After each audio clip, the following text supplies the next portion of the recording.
Okay, we're back playing some Dune Imperium Immortality. This time it's ranked. So let's take a look at what's happened so far. A couple of people have put in two. This is interesting. Well, I'm not gonna say no to picking up that free spice. So I think we put in the extra troop here, and well, now we have 4 spice. As long as we win the combat here, which I think we should, assuming hopefully Ikas doesn't have 2 daggers. He does have 2 intrigues though, which is I guess a little bit unfortunate for us. Hmm.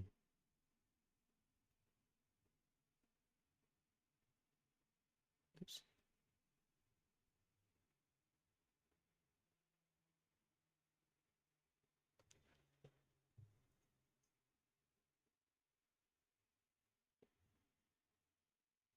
Hmm.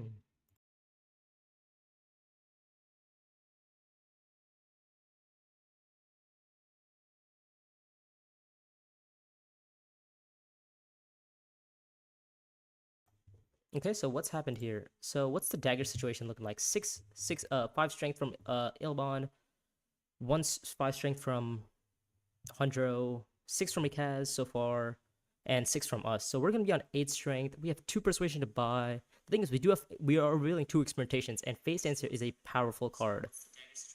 Oh, oops.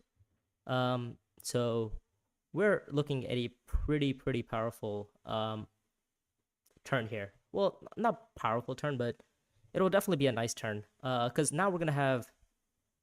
Well, he has 0 daggers here, so we have 2 daggers right now. So we're currently in the lead here. So it depends on what Hundra wants to do.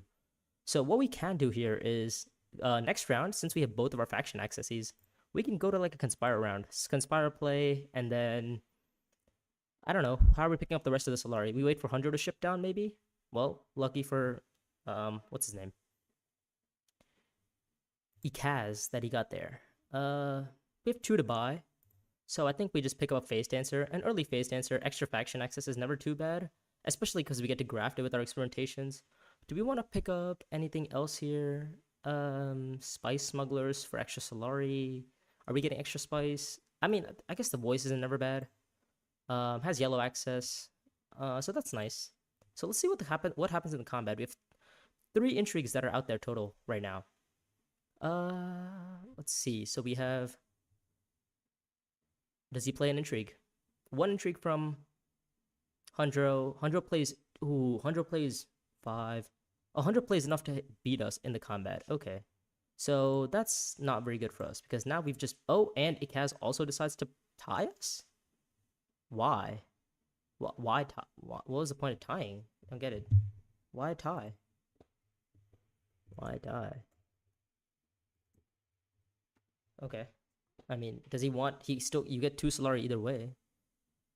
Oh, he doesn't get 2 Solari. That's right. He gets only 1. Okay. Well, this is unfortunate for us because now we don't actually have a garrison. I mean, sure. I mean, okay. He denies me the money. All right.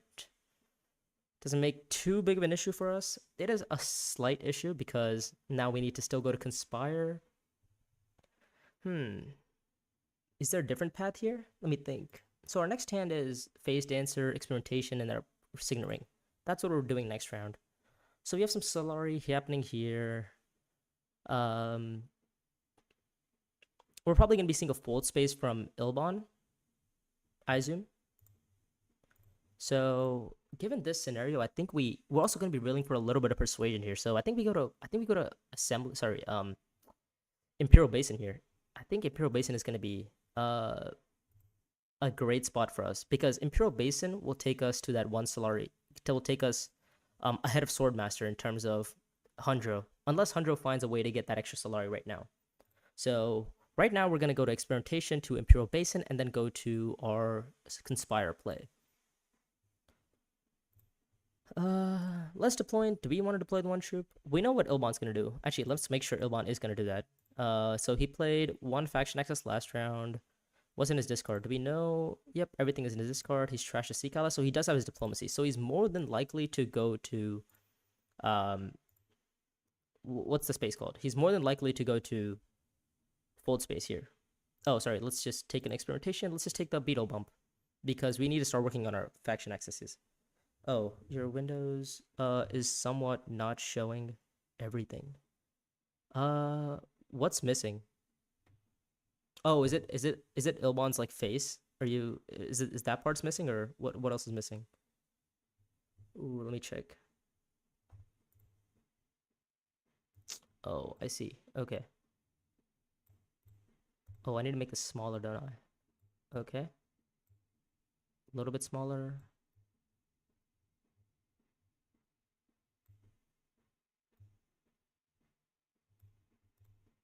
Then make myself smaller a little bit. Um, okay. Think this should be good here. Yeah, and some of the cards to buy. I see. Okay. So is this better? Hopefully this should be a little bit better. Um, hopefully you can see everything. The cards, leaders. Yeah.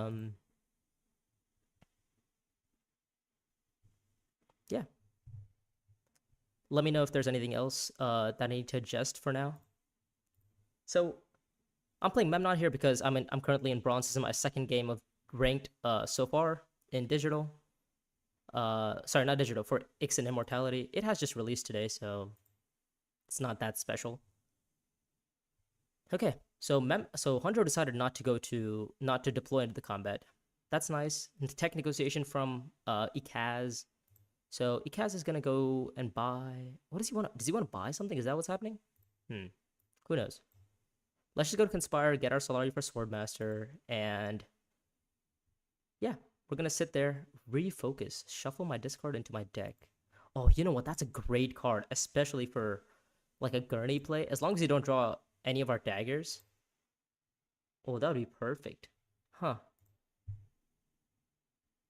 The issue is we would have to reshuffle, and that feels really annoying to have to reshuffle. But is it worth the shuffle? Because if I don't draw any green next round, it would be painful. And I really want to keep my Phase Dancer and my experimentations together so that I'm grafting together. So Refocus is a great card right now, but the issue with this is we'd have to shuffle our whole deck, and we kind of really don't want to. This is really interesting from Ilbon here. Why did Ilbon decide not to go to shipping? I should have checked his discard, to be fair. Could have. Is it because he has no yellow? No, he does have yellow. He has yellow. He has Signa Ring. He played a Signa Ring. He has the power. He has the access. He just chose not to go shipping. Interesting. Okay, so now the good thing is the person with shipping isn't. Is he gonna be stopped from shipping? Are we ever gonna get shipping? It's kind of the issue here.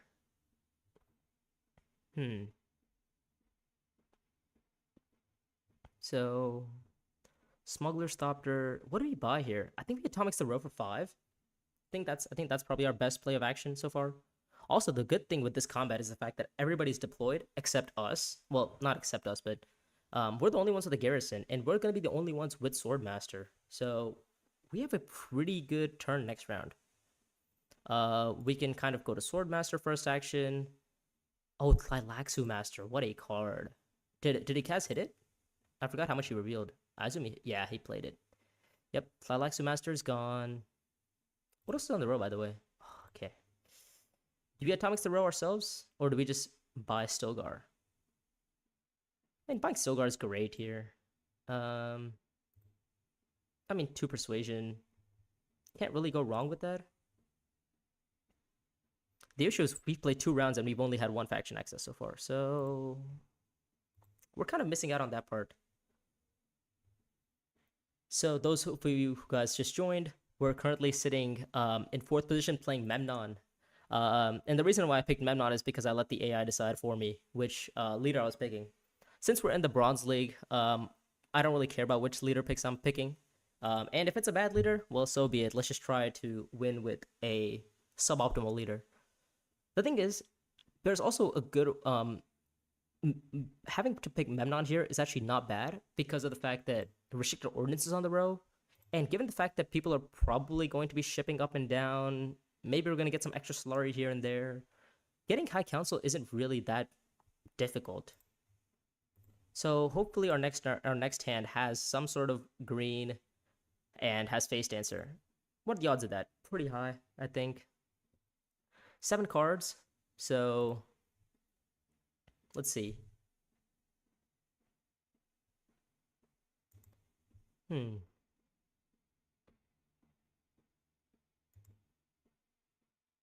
I have also put out a new video for those of you guys who want to get better at like immortality. There's some things that I guess like decent players that tend to do, and if you kind of just like follow those guidelines, I think you'll have a very ooh, you'll have better games. So Thalaxu Master here, and then we have Gurney Halleck here, Gurney Halleck and Contaminator here. Huh. Okay. Gurney Halleck and Contaminator um for red for Hundro, and what's in his discard? Unnatural reflexes. That's also a good card for him.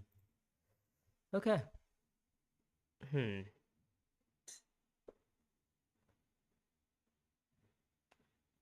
Do I think the shipping track is unbalanced? Kind of just started playing the game. Rise of X. It feels broken. Um, but Uprising I feel has a Uprising. Well, the shipping track is definitely broken. But the thing is, you can actually capitalize on the fact that other people are going shipping because if you think about it, a lot of times people who are going to go shipping aren't really kind of entering the combat. So that kind of gives you a cue to enter the combat. And say with combats like these, victory point combats, you can easily take a nice little victory point. And yes, the person with shipping is going to get resources other ways with through this track. And you might lack a little bit on the faction access side, but that's exactly why you end up buying cards that give you faction access to get those additional bumps to push yourself through, and kind of give yourself the same amount of points that the shipping player is going to give, or the shipping player is going to get. So, but yes, it is definitely unbalanced. Because I mean, there's a lot of rewards, and the things that you do have to keep in track of when you're playing with in the Rise of X is the fact that this extra 1 Solari can kind of make or break your game. It's the fact that people are shipping down and giving you Solari, and that can be important because imagine if I was on the track here and I ended up shipping down, giving Ikaz Solari for his Swordmaster. Obviously, this is not a good example because everybody else also has money for Swordmaster, so it's not that good of an example. But the idea is that okay, the idea is that you can use that extra Solari to kind of play around and map out your turns. So we get an extra spice here, but overall, I do think with just the Rise of Ix, the shipping track is broken. Even in Immortality, it's still pretty bad. It's not. I guess I'm not gonna say it's fully unbalanced, but it's still pretty bad. The good thing is that in Immortality, there's other ways to kind of achieve what the shipping track does, so it does balance it out a little bit here and there. But it's still not justifiable enough to the point where I can say like, oh, you know what, the shipping track, I'm definitely gonna skip out on it. I have developed my own little plays or my own little ideas to kind of avoid the shipping track. One of those being Conspire, because the reason why people actually go to the shipping track is because they want, that extra Solari for Swordmaster. People want that extra resources. And kind of, if you think about it, like Conspire and like generating resources throughout these harvest spaces kind of gives you the same goal, except you're doing it with other cards than just your experimentations. So with that too, if you're not playing your experimentations, well, how do you get to the beetle? And again, that's the thing. You have to kind of graft your experimentations and play a slightly different game. So what's our plan of action right now? We have Phase Dancer. What's our next 2 cards? Voice and a Dagger. Okay. So Arakeen from Hundro. Is there a world where we get water somehow? There isn't really, right? Hmm.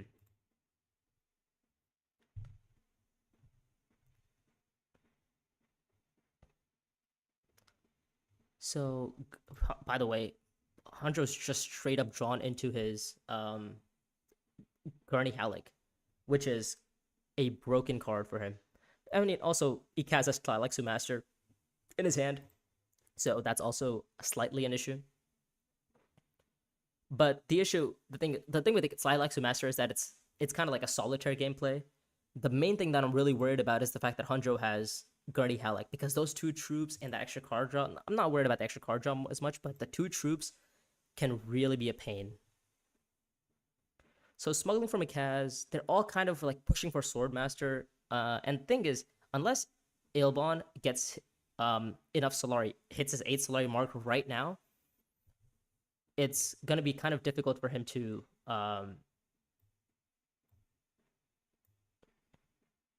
Ooh, wait, do we go Karthag first or do we go, because I want to experiment, right?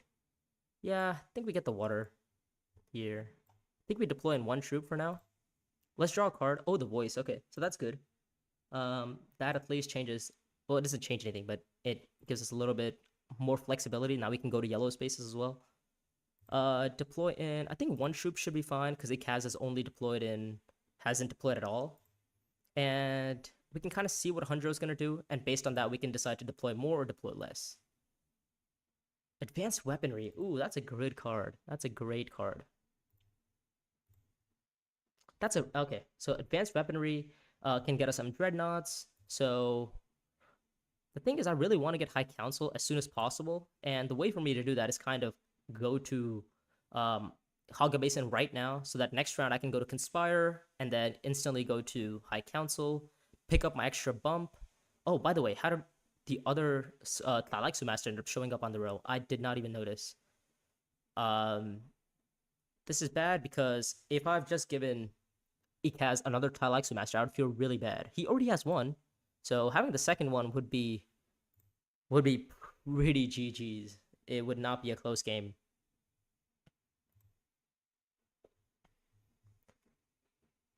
Hmm.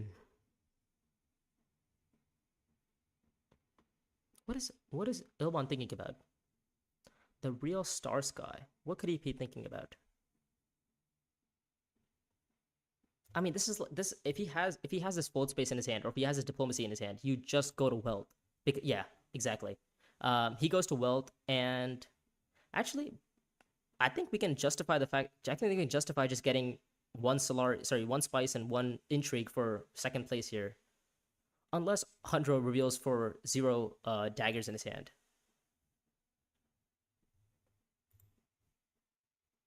Oh, the thing is, if I go to Conspire as well, okay, all right. With Hundro going, um,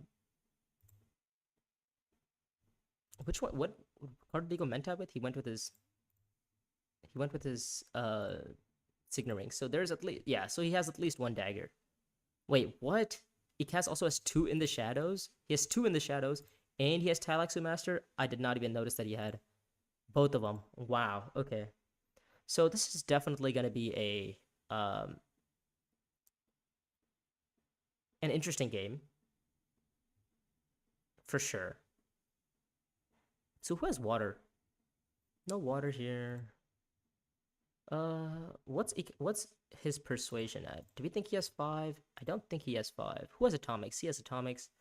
So I mean, is there a world where we kind of just, oh, our next card is a dagger. Okay. So maybe we refocus right now and maybe try to hit Thylaxu Master. It's not a bad odds. We could try to hit Thylaxu Master, and it's kind of possible here. So let's refocus right now. Experimentation. Okay, that's good. And then let's just get a negotiator. We don't need to. I guess we just have to hope and pray that Ilbon doesn't have 5.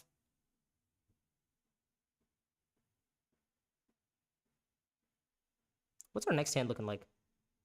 Oh God, we don't actually have access to. Oh no, we do have Stogar in our hand, so yeah, experimentation is one of the 2 cards I did not want to draw, simply because I kind of wanted to go for this Conspire line again, so that I could go, get more intrigues, get more troops back, and then go to High Council.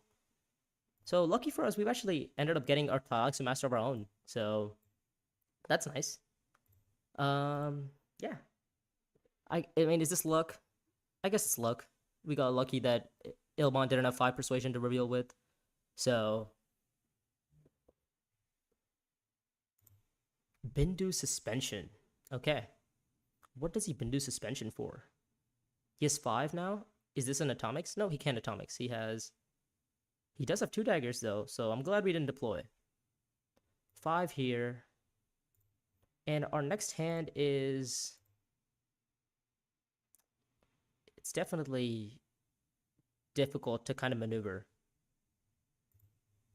Let's see. Stilgar, dagger.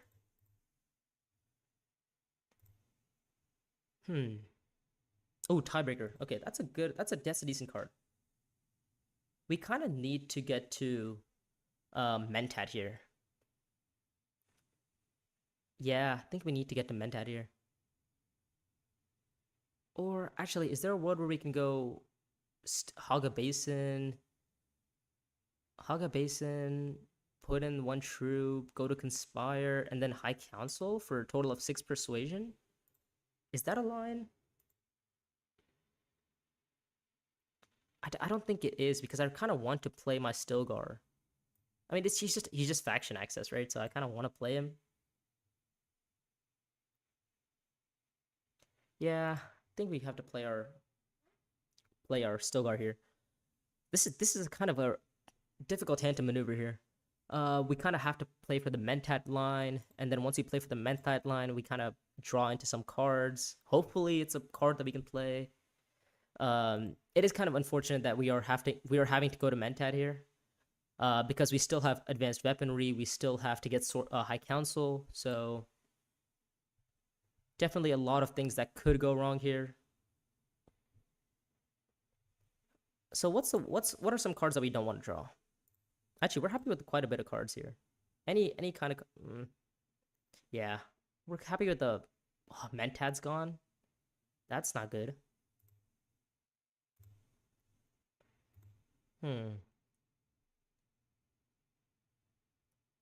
what do we do here? If Mentat is gone, do we go to Hardy Warriors? Is that an option? No, because Haga Basin's gone. Okay, so we might have to go Still Suits. Is that what I'm saying? Is that what I'm thinking? Still Suits. Maybe Eric Keen. I don't know. This doesn't feel great though. I mean, is any of them gonna ship down? I think Ilbon is gonna ship down, right? Ilbon's gonna ship down. Maybe does he take Solari or does he take Spice? Interesting decisions. So we could buy a tech here. We could buy Chalmarchy. We could buy Restrictor Ordnance. And I think we buy Restrictor Ordnance here, like early on. It's for 2 spice. Does anybody else have water? Anybody plan on getting water? It doesn't seem like it. If this is a mistake, it's a mistake. So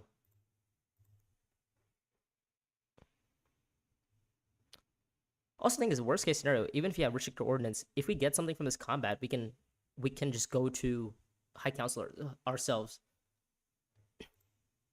So we have 7 persuasion to buy with right now.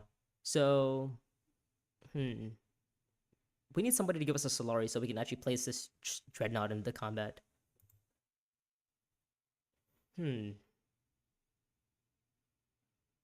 Decisions. Also, what's on the row here? Truthsayer, Truth Test of Humanity. That's not a bad card. Fremen Camp. That's also not a bad card. Negotiated Withdrawal. Okay. And then Chris Knife. So the question is, do we want to draw our next hand? And I think the answer to that right now is no.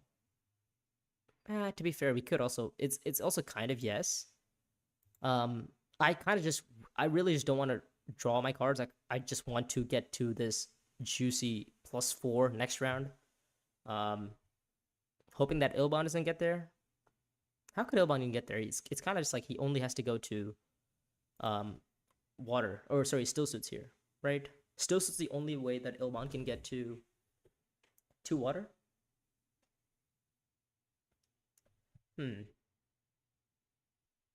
Okay. Let's see.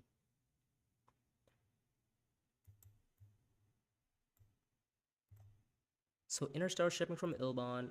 Give us a Solari. Ship up and ship down. Give us a Solari. He's gonna pick Sonic Snoopers here. I mean, it's a free intrigue. It's a free also passive intrigues over time. He's gonna go up an Emperor. Picks up invasion ships. Okay. Okay. Wow. So an invasion ship's buy. Doesn't give us a Solari. Unfortunately, we can't play the Dreadnought in. Smuggling from Hundro. He's gonna start smuggling down and getting. He's gonna start accessing shipping.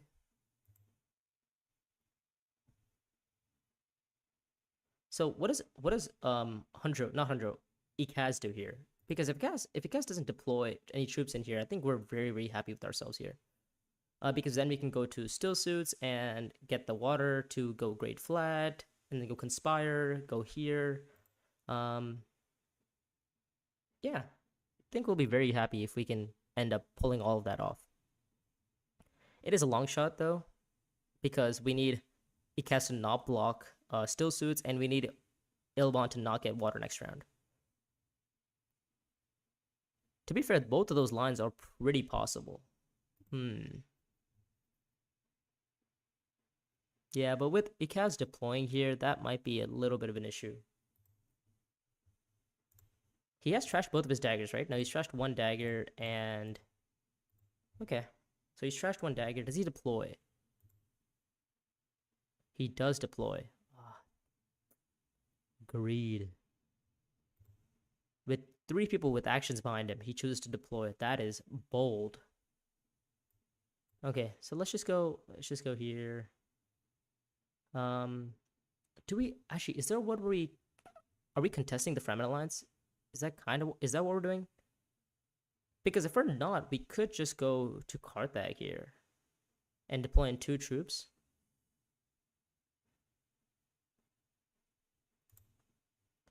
But also, I kind of want to deploy the 1 troop in because I can tiebreaker for the win. Might be a little mistake. So we have 5 to buy. With 5 to buy, we're probably gonna be atomixing. Yeah, let's atomix with 5 to buy.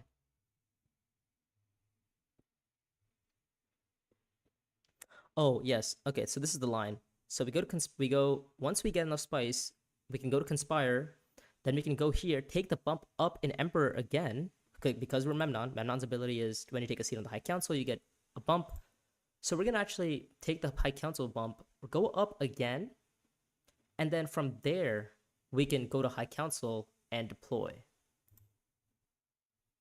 Or sorry, not deploy, but try to win the combat. But at least it'll keep our restricted ordnance online. So what does Hundro do here? Hundro has 1 action left. What's left in his hand? Goes to Carthag. He probably puts in some troops as well. Does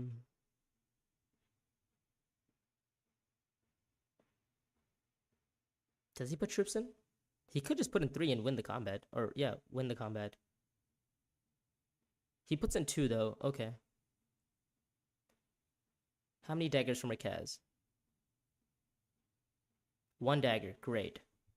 Alright, so we have no daggers, and we are going to be deploying. So Ikaz has just rushed this alliance. It's round 4. He's already on 4 on the Benny track. So that's... I wouldn't say it's an issue, but it's not ideal. But let's put it that way. So what card are we trying to buy here? Do we atomics, or do we buy negotiated withdrawal? I mean, what other cards? What cards are we even looking for here? What cards are we looking for? I mean, anything with 5, really. Who else really has persuasion? Hundro could have persuasion. Maybe Ilbon. I don't think Ilbon has much persuasion. Could be wrong, though.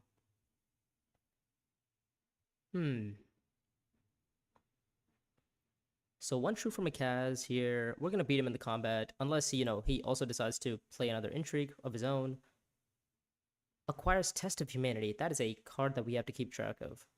Ooh, okay. We're definitely going to be atomixing. Because we don't want anybody to ever kind of even take this card. So I think we're gonna atomics and just kind of see what we get. 5 to buy. Ooh, this is nice. This is also nice. Do we have much troop generation? That's the question. Do we have much troop generation? If we don't, we might as well buy this. But then again, this is also just a straight point, right? All we have to do is experiment once, and this just gives us a point on buy. Chair Dog, not really the card I'm looking for. Spice Hunter, don't think so. Court Intrigue, I think we're good for now. I think with the amount of cards we have, I think we're okay.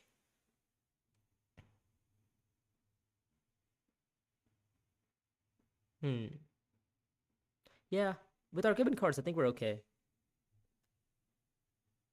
14 card deck, we really want to, cull it down more, especially with cards like Thylaxu Master, with Phase Dancers. We want to be playing our faction accesses as much as possible. So our next round is kind of laid out for us. We're going to be going to Great Flat, we're going to be going to Conspire, and then High Council. Oh, really? An early troop buy from Ilbon. Interesting. Why? Why not? Why not literally any of the other spaces? I mean, he could have bought Beetle and he could have gone up, seen another intrigue. I don't know. I guess to each their own. So Hunter's gonna buy here. Hunter's gonna buy. What is Hunter gonna buy? He's gonna get a lot of Solari. So the worst thing for us is if like something like, I don't know, flagship comes off. Spy Satellites is on the road though. Are we ever contesting Spy Satellites? Let's think. If we only go for these two alliances, it is possible for us to kind of contest to try to take Spy Satellites. But the issue with that is we also just don't have enough spice for that. Let's play our intrigue, kind of just like tie up with everybody. See what these guys do. So right now it's a 3-way tie between us, Hundro, and Ilbon. Hundro has no intrigues. Ilbon has 1 intrigue. Is he thinking about playing it? It depends. I mean, right now we're all getting 4 Solari. But thing is, if Kaz was to play an intrigue, then we all get nothing.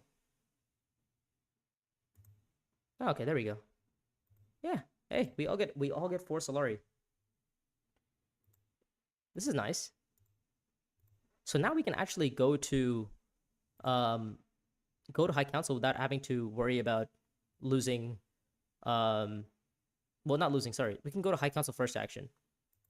Obviously, unless somebody decides to go to like a still suits to kind of get the water for this, then that's when it's a slight issue. But for now, I think okay. So our line is pretty planned out for us here. So we're gonna be going to Great Flat here, getting 8 spice. Yeah, 8 spice. So sorry, 7 spice here. Let's play our experimentation, and then we're gonna experiment up with this way. Oh yeah, we're gonna go down up, and then we're gonna experiment, get past the first track at least. We're gonna get the Solari, meaning that puts us up to, what is that, 9 Solari, I believe. Sorry, 7 Solari, and then this puts us back down to 4. Then Conspire puts us up to 9, and then High Council will put us back down to 4. So that actually leaves us enough space for us to kind of still go get Spy Satellites. Card bag from Andro. Okay. Really? He gives up Swordmaster. That is so interesting. And the thing is, he's not even the one with invasion ships. He must have missed his blue access. His green access. Otherwise, who does that? Why would you purposely want to give up Swordmaster? He's trashed 1 dagger, so... But then again, he could also be giving up Swordmaster because he thinks he's trying to win the combat. It's possible. Yeah, so I think if it's possible, I think we're gonna try to go get full-scale assault. All right. Is this Ikaz's way of declaring war? Is he going to, I don't know, like Erekeen to draw the card? Smuggling. That's so interesting. Why would Ikaz decide to go Why did he buy that card? Does he want? Is there any text on the row that he wants? To be fair, he does have some text on the row. Okay, so we're gonna follow the plan. Play this. Get the Dreadnought in. Deploy the Dreadnought. Confirm that. Get this. Move up and move down. Yep, typical stuff. And so now this is going to put us up to 8 strength right now. Also, by the way, can we talk about how Ikaz also missed his green access somehow? Why is everybody missing their green access? He's trashed both his daggers, so he's also missed green. I guess Hundro must have known that he missed his green.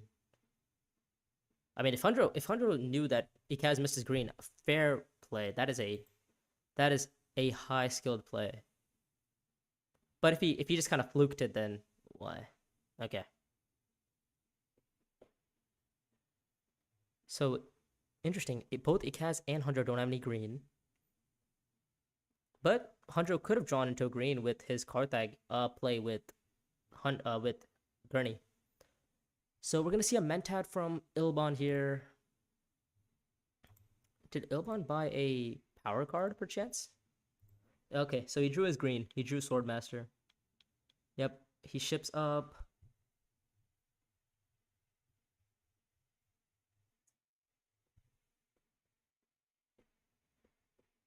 Imperial Basin from Ikaz. The thing is, we're the only ones with siege access. So we could also threaten to go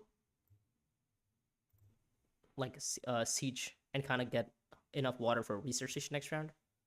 Ooh, ambush. Wow. All right. Well, now we can try to win the combat. That's definitely something we are looking to do. And the best thing about this is the fact that we're going to go to High Council. We're going to take our bump with the Emperor track. And we're going to simply just get Spy Satellites next round. Well, to be fair, there's a decent bit of things that are in our way from getting Spy Satellites, though. So we kind of have to be aware of that. So what's in our next hand? Our next hand has no green. Great. Well, when I say no green, I mean no green that we can play. It's just dagger. That's the only green we have. We don't want to play our Thylaxu Master. We definitely don't want to play our Dissecting Kid. So I don't know. Maybe if we buy a Chair Dog, maybe there's a world where we can end up playing Chair Dog with our Thylaxu Master, acquire a card. Okay, so this combat is going absolute haywire.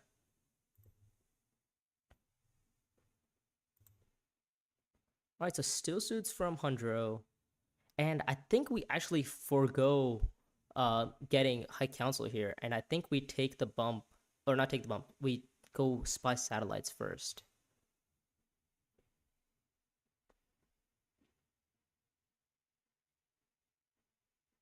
Yeah, I like getting Spy Satellites first, because realistically, who else is kind of stopping us from getting Spy Satellites?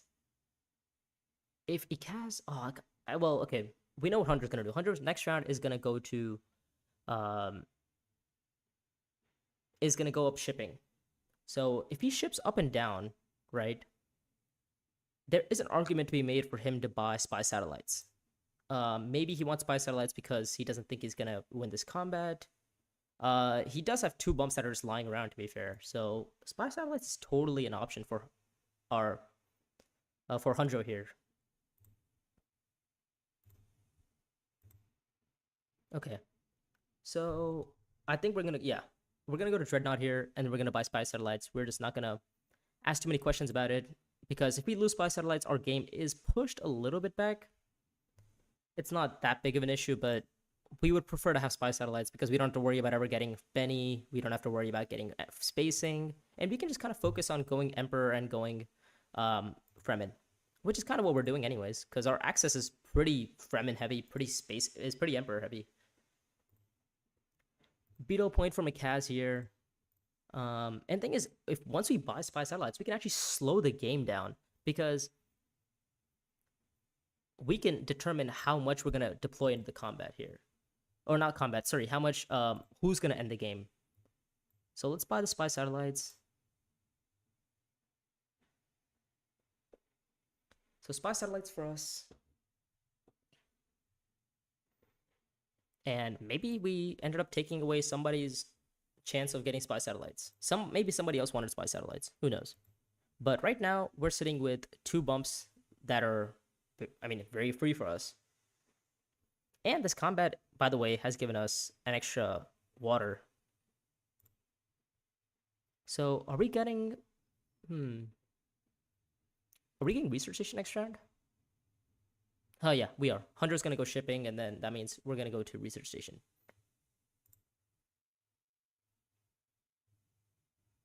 Yep. Hunter's gonna go shipping, so that means nobody has water. We're gonna go to research station. We're gonna start researching, and we want to try to get to the end of the track. So, oh, do we take a bump instead? Maybe we do take a bump actually, because we have dissecting kits. So maybe there's a reasoning for us to go to take a bump here first, so that we can take the bump in, I guess, Fremen, and then take the next bump in Benny. So we currently have 1 persuasion to buy. Don't think we buy anything here, and I think we're gonna simply pass. So, So the way that this game has worked out, we're not doing too bad here.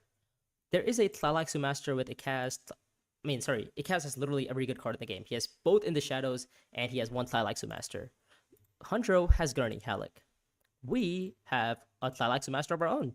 We also have Face Dancer, so you know what? We're not doing too bad either. Oh, Dissecting Kit too. I must have forgotten to mention. And Ilbon, I think, is probably not the candidate to win, at least from what I've seen so far. It doesn't seem like he's the one in the lead. If I were to pinpoint the player who's in the lead right now, it would probably be Hanjo or Ikaz. Probably Ikaz. I think Ikaz is in the lead right now, so we need to slow him down.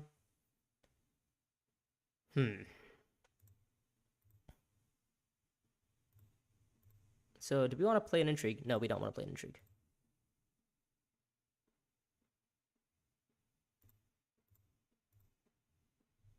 All right, we just need Ilbon to not go for our alliance. We need Ilbon to go for any alliance except for Emperor. He has won the combat, and the good thing is he did charge Hundro for a lot. And the best part about this is the fact that we simply get to take down every combat from now on. Well, I wouldn't say every combat. We are a little bit low on resources. Ikaz has resources, so Ikaz could set up for a Highliner play on Rec around 7, which is totally doable for him. But the thing is, I don't think that's gonna be enough to kind of beat us, especially with our restricted ordnance and whatnot. Hey, and the good thing is we've drawn exactly what we wanted. We have our Face Dancer, we have our experimentations. Yeah. So, do we experiment first? So we're gonna go to High Council first. High Council here, and then play. High Council first, and then maybe we go to Hardy Warriors here. Maybe go Hardy Warriors, and we deploy into the combat. Maybe that's our line. Hardy Warriors into combat. Oh, so into a combat strategy here. We also have a ambush, so we are set up nicely for next round as well. Chalmarchy from Hundro. He picks up a couple more intrigues. Who has Sonic Snoopers, by the way? I believe Ilbon does. No, Ilbon trashed his Sonic Snoopers. He bought it. Sorry, that's a lie. He just never bought it. All right. Welcome back to Hallucination with Dino.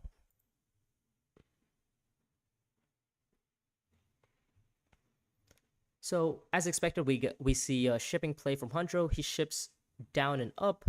What does he buy here? Or which bump did he take? Did he take a bump in Fremen? Okay, well, somebody's got to show him a lesson. Who to not mess with. So we see a Highliner from Ikaz. He's gonna discard for some persuasion. Sorry, not persuasion, for a Dreadnought. But his Highliner is pretty weak here, and I think we should be okay. Yeah, I think we're okay. We need to go to High Council. We need to kind of draw cards.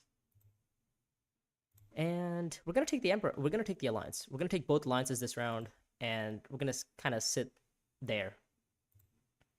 Just kind of wait and see what everybody else is doing. We are the lowest ones on points, but to be fair, we also have some points that we're kind of like hanging around.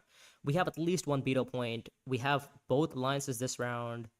So let's just start with the High Council. So let's just prevent anybody else from going High Council and denying us the bump.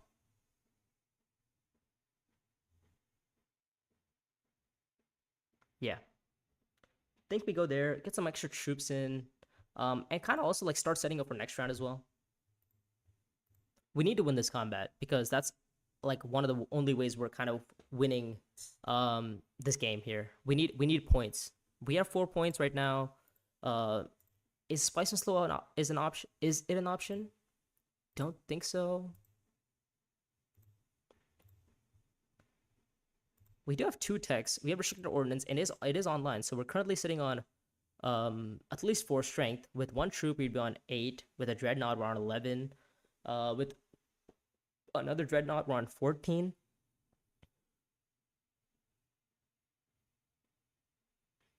So, oh, actually, we're probably gonna reveal Stogar as well. So that's 17. Sorry, 17 strength.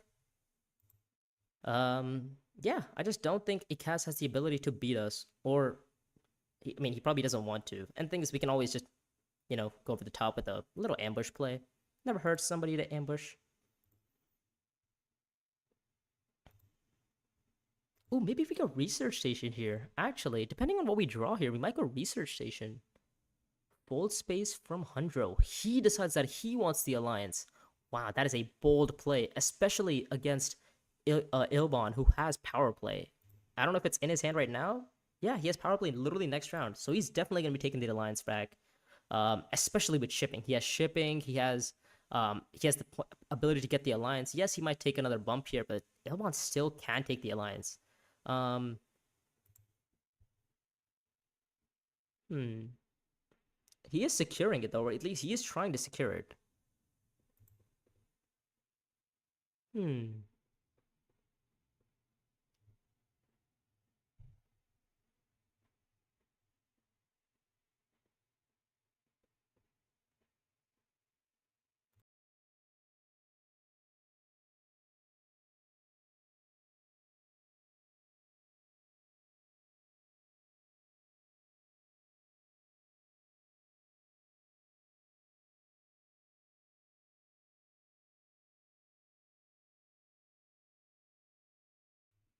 Okay. Sorry, we are back. All right, change the lighting a little bit. Maybe it's a little bit better. So we do have Hardy Warriors open for us, and we're probably gonna be going there to see what we draw. So let's draw the card first. Convincing argument. That is not the card we wanted. That we wanted anything but that. We would have been happy with the voice. We would have been happy with literally any of these 2 cards. And that is very unfortunate for us that that ended up that way. So let's just deploy in. I think we can deploy in both dreadnoughts here. I think that's enough. And we can probably just take the bump and then go up in, I don't know, probably Fremen again. Because we have spy satellites, so we also set up for another research station next round. That's nice. Yeah. We take the bump, and yeah. Unfortunately, we did not draw the cards we wanted. Just the way things are. We missed our draw. We're on 17 strength, to be fair. I mean, do we early reveal here? Is there ever a world where we early reveal? I mean, is there anything on the road that we want to early reveal for? That's kind of the question, right? Also, early revealing doesn't even make any sense because we're still only going to be on 8 persuasion at best. So we still need 2 more bumps somehow. Oh, I just realized we could go to research station with Stogar. Huh, yeah. We can go to research station with Stogar. And actually, as long as you draw our voice, we are in good position to get Spice and Slow. Yeah, actually, think we're okay. Think we can if we can get to research station. Think we're doing all right. So it goes up from Ilbon. Oh, he goes up. That's interesting. Why up? Oh, he has another action, doesn't he? He wants to go down too. Huh. Research station from Hundro. Oh, that is pain. That is not what we wanted to see. Hundro goes to research station.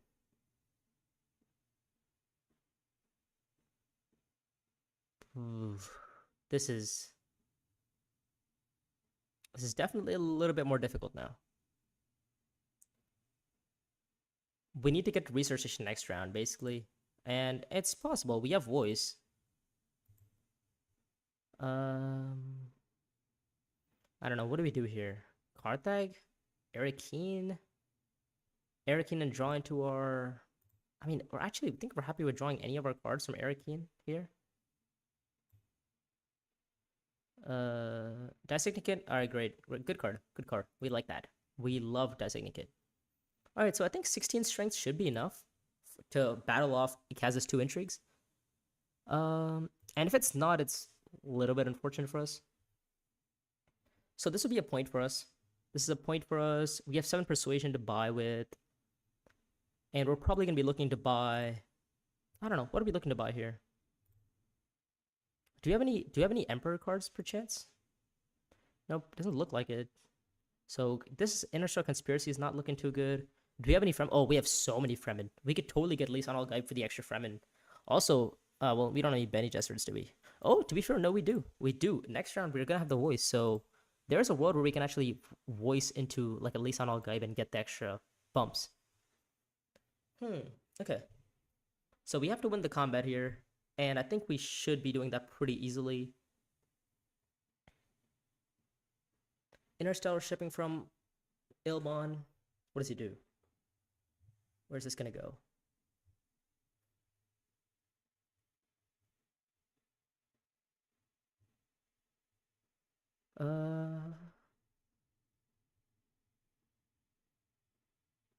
Takes a bump in Benny, really?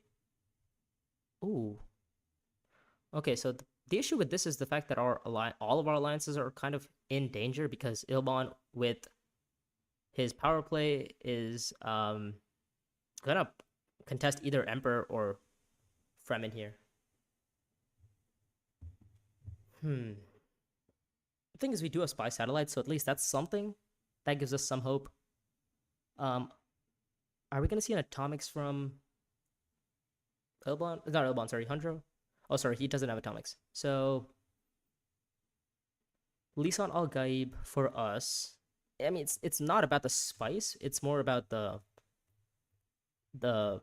Oh, wow. Okay, well, hold on a minute. We're gonna pick up Saidina. Actually, are we? She is Benny. Not Benny. She's Fremen. We could pick up both. To be fair, we could pick up both Saidina and we could pick up. Oh, we could pick up Saidina and Siege Reverend Mother. Huh. We have 7 to buy, so it's either Saidina and Siege Reverend Mother or Saidina and like Lisan Al-Gaib. And I think I'm probably gonna pick it up for the extra persuasion, to be honest, more than the spice. Is the 1 spice ever gonna help me here? I don't think so. So let's just buy both of them. Let's just buy both Siege Reverend Mother and Mahaim, or what's her name? Siege Reverend Mother. For the reason why I did that is because for extra persuasion, they both real for 3 as long as I draw them with another Fremen, which is pretty doable. I mean, I have 4 Fremens in here. I mean, the issue that again is the fact that we only have 2 actions. Not 2 actions. Sorry, we only have 2 cards, so we're drawing another 3. So, it could be a little bit difficult for us. Oh, sorry.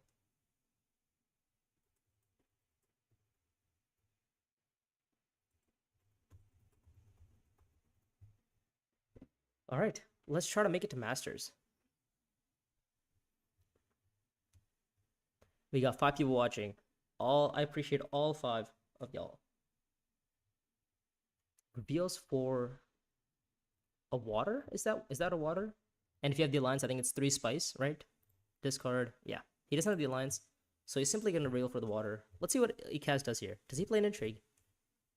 He might pass. No, he doesn't pass. He plays an intrigue. He taxes us exactly for enough, meaning we have to play our intrigue. And hopefully he doesn't have another intrigue, because that would be mildly annoying for us. So what's the Beetle situation? Beetle situation is 1, 2. Okay. Beetle situation is not bad here. Let's trash a card. What card are we trashing here? I think we get rid of a dagger here. Don't think we need a dagger anymore. We kind of want to draw persuasion now.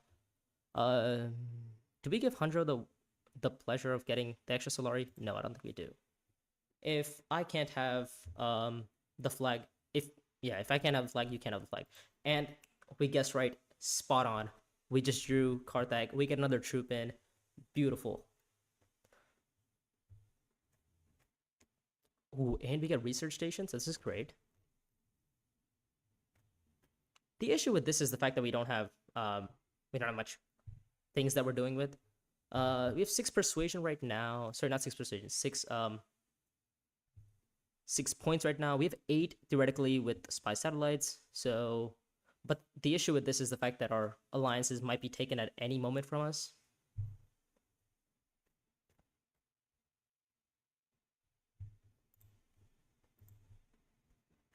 Hmm. 4 spice on the basin, or on the Haga basin.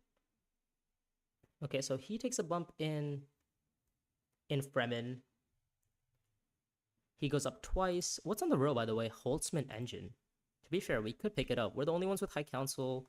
The issue is we don't have Solari, so,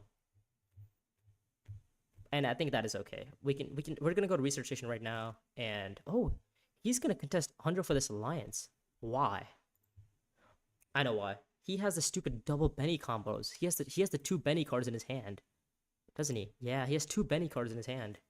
He has both in the shadows. He's gonna pick up Holtzman engine. I'm not gonna say away from us because it never really was ours in the first place, but yeah, let's go to research station first. Diplomacy, dagger. Not really. Not. I mean, we didn't really want the dagger. Mainly diplomacy. Diplomacy's okay. Let's just trash the card that we played. I believe it was recon. Trash the recon, and let's send in a dreadnought and a troop in. So we're currently sitting on 11 strength here, and obviously we have enough perf for the beetle point as long as we experiment 1 time, which is obviously going to happen.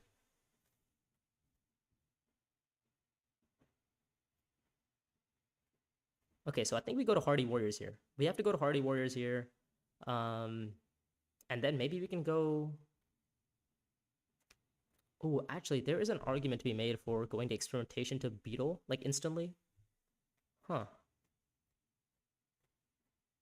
Because next round we could go to like a Highliner, if there's a next round, which I think there most likely is guaranteed to be a next round. Yeah.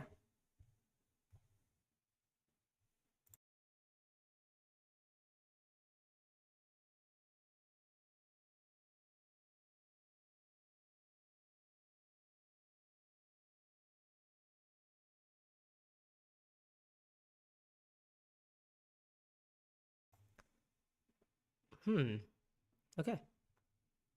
So here we have a beetle point from Hundro. He's gonna get up. He's gonna have some. He's gonna start racking up some points.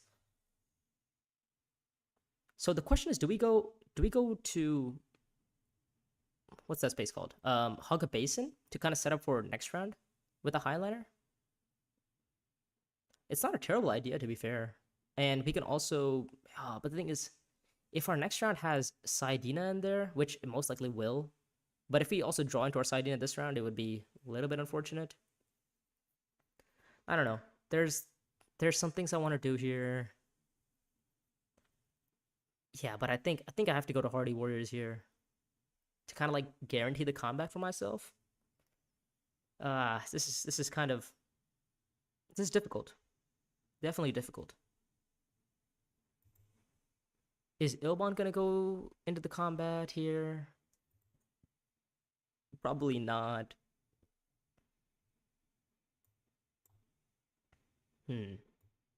let's voice first. Let's voice first and just see what we draw. Siege Reverend Mother is not the card we wanted. That is definitely not the card we wanted. So we have, what is this, 2 card draws to get to another Fremen.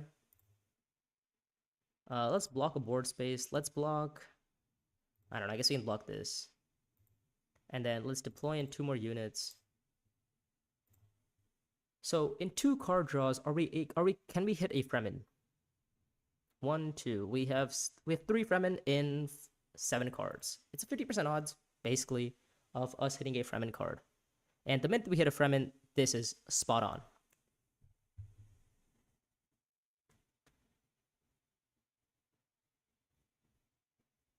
Wait, hold up. Are we ending the game? Wait, I just realized. Since Immortality ranked only goes to 10 points, we could actually simply just go to Hog a Basin, right? Get the spice. That means that gives us the beetle point. That puts us up to 7 strength. Then, if we win the combat, that's 7 points for the beetle point. The combat is 8 and 9, and then Spice Slow is gonna be 10. Hey, you know what? I really am liking this play. And I mean, if we win the combat, we are pretty much on 10 points, and this game is gonna be we're gonna be on 12 points because we have spy satellites. So, oh wow, guild authorization. Hunjo decides that he wants to instantly block off anybody's ideas from taking the alliance. Did he just draw it? Did he just draw it? Where did he go? He hasn't gone anywhere, so he must have had it. That is really interesting, though, why he chose to kind of risk playing for that. He could have decided to not. He could have decided to hold off, but he chose to kind of play the riskier route. Which, okay, sure.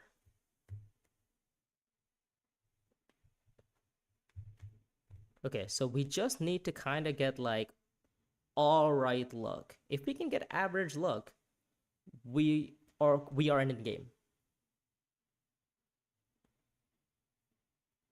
But as we know from from my previous experiences, average luck is kind of difficult here. Hunjo's really going for this shipping path. Oh, he wants to ship down. Does he have troop transports? Troop transports. He doesn't have. Don't think he has troop transports. Let's check the text. Chalmarchy. Okay, so it's not troop transports. Okay. So, what's Hunjo doing? Why did he go up? I thought he was gonna ship down and instantly put the troops in combat. Oh, did he play the? Did he just play his signet ring? What did he play? Yeah. Oh, that's what he's gonna do. He's gonna go to like a siege. He's gonna go to a siege tabor, and then he's gonna go down and put another like 6 strength. Yeah. Hey, you know what? Good on him. Good on him for figuring out how to put troops in. We're simply just going to be going to here. We are not trashing our spy satellites. We are simply getting the beetle point. And we're going to deploy in 2 more units. Deploying 2 more units, and I think we're okay. I mean, the thing is, we're drawing 2 cards, so if you just draw 2 persuasion and 1 persuasion, we're also okay. 2 and 1. The only issue is if we draw is like a 1 and 1. So if you draw like experimentation dissecting kit, or signet ring dissecting kit, or the signet ring experimentation, that's the only way we don't end the game here. So we are drawing 2 cards, and a 2 persuasion and 1 persuasion card would seal us the game. So right now we're sitting on what, 19 strength, I believe? 19, 20 strength? We're sitting on 20 strength. And is that going to be enough? That's the question. Is 20 strength going to be enough to seal out the game?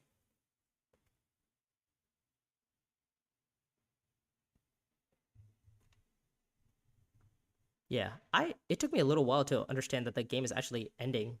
Or at least I was in contention to end the game.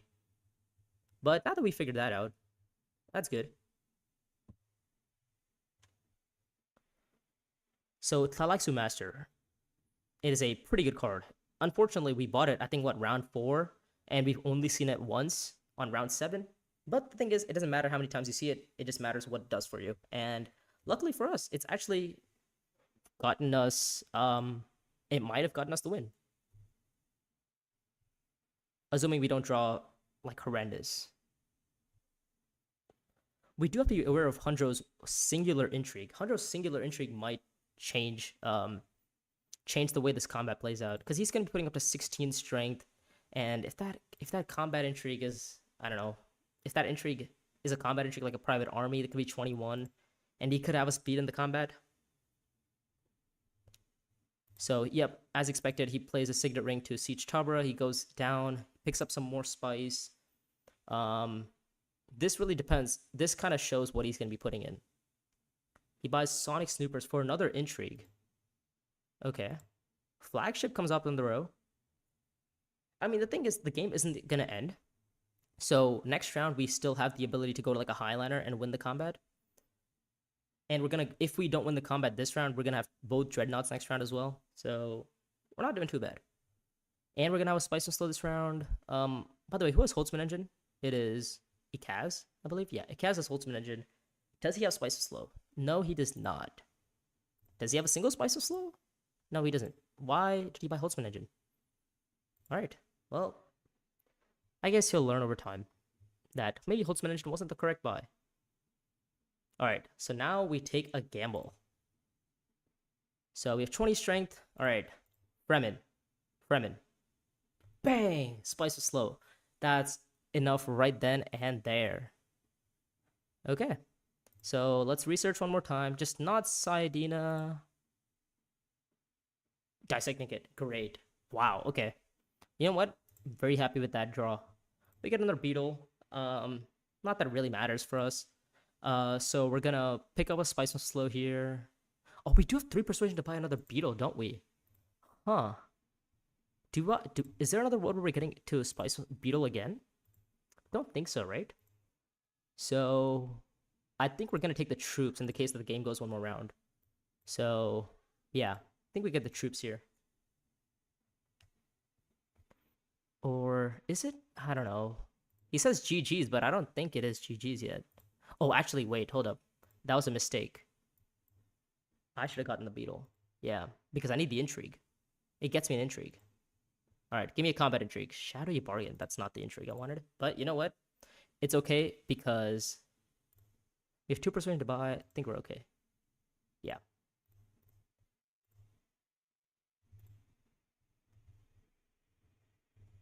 Yeah, it's not GG's because it seems that Red probably has a speed in the combat.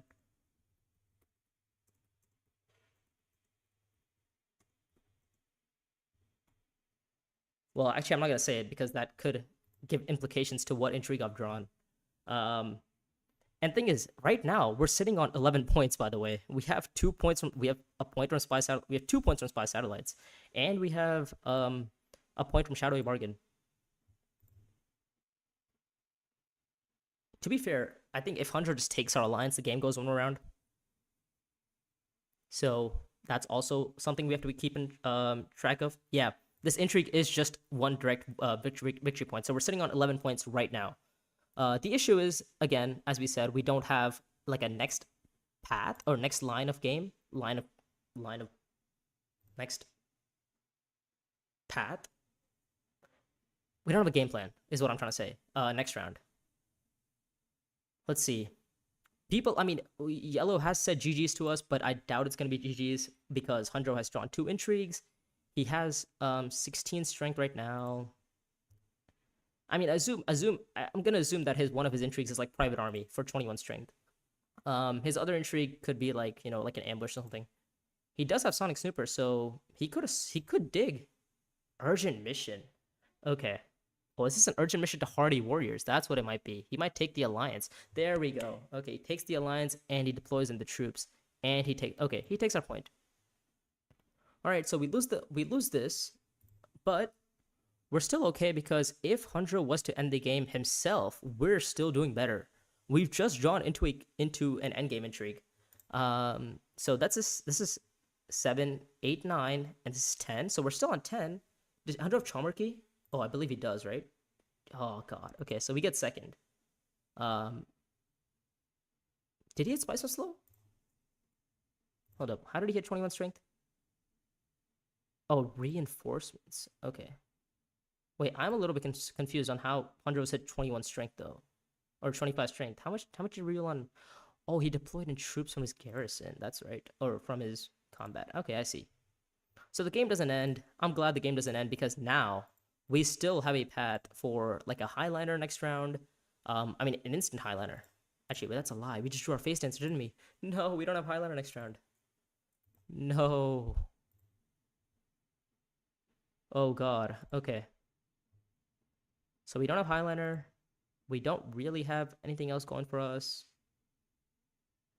We need to find our highliner access like as soon as possible. There's what one, two cards in it that give us highliner access out of 10. That's what 20% odds that we draw it. Uh, yeah. Are we really trying to take those odds? Oh god, this is bad. This is. Oh well, we do have ambush still. So I think we actually just do take our odds here. Let's go to Arakeen here. Let's card draw. Oh wait, sorry. Let's just deploy first. Maybe this is not the right path I'm taking. Bang! Highliner access. It's not even just Highliner access. It's also access to, well, mainly just Highliner access because we want the water for Saidina. But oh my god, beautiful, absolutely phenomenal. Just the card I was looking for. What a great time to be lucky.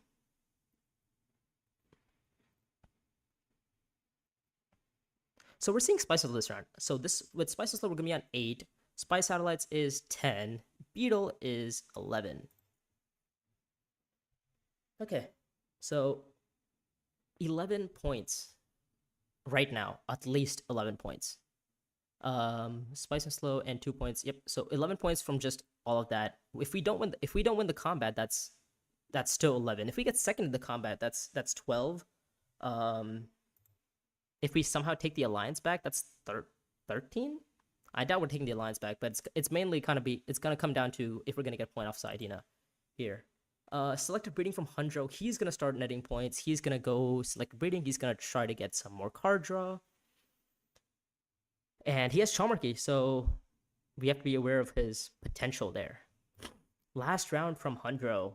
He is on 11 points. Or at least we're seeing him on 11 points. He has 0 intrigues now. He has 0 intrigue cards. So with 0 intrigue cards, it is a little bit difficult for him to kind of beat us in this game.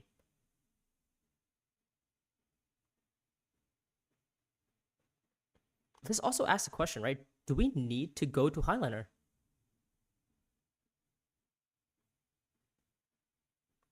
Three, five, seven. Oh my god, wait. I just realized if we play Highliner, if you go to Highliner first, and then we play our experimentation to like Great Flat, then we actually have enough spice to buy the point off of economic supremacy. And we can also still reveal for the spice and slow. So yes, we might not have the point on Saidina. Okay, this is a plans within plans. This has to be a plans within plans. But I'm afraid he is a little bit too late for that. So I mean, we hit our out for spice and slow. So not spice and slow for Highliner. So let's just, I mean, do the thing, right? 5 strength. Now we're on 22 strength with restricted ordnance. 25 strength with Stilgar, and 29 strength with our intrigue. And this is going to be game, set, match. I don't think anybody else has the ability to beat us in this combat. I don't think anybody else can even come close to try to take points off of us.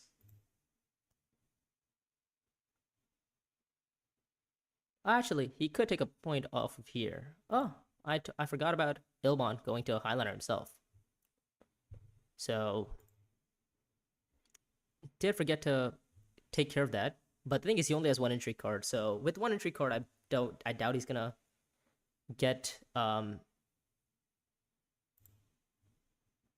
yeah. Sorry, with 1 intrigue card, I doubt he's gonna have us beat in the combat. I mean, this 29 strength is kind of difficult in Immortality. I've played a lot of Bloodlines, and with the amount of Bloodlines I've played, I've seen combats go anywhere from like 28 to like 37, sometimes even 42. Even I mean at the Mr. Beast Invitational Tournament, I think the combat strength, the one that I ended up I guess it was in my quarterfinals game, and I ended up hitting, not me, but two of my opponents ended up hitting 29, 30, sorry, 39 and 42 strength, and that pushed them up to like levels of combat. It was insane. In Bloodlines, the amount of combat potential that people can reach on round 7 and round 8 is just enormous. So yeah.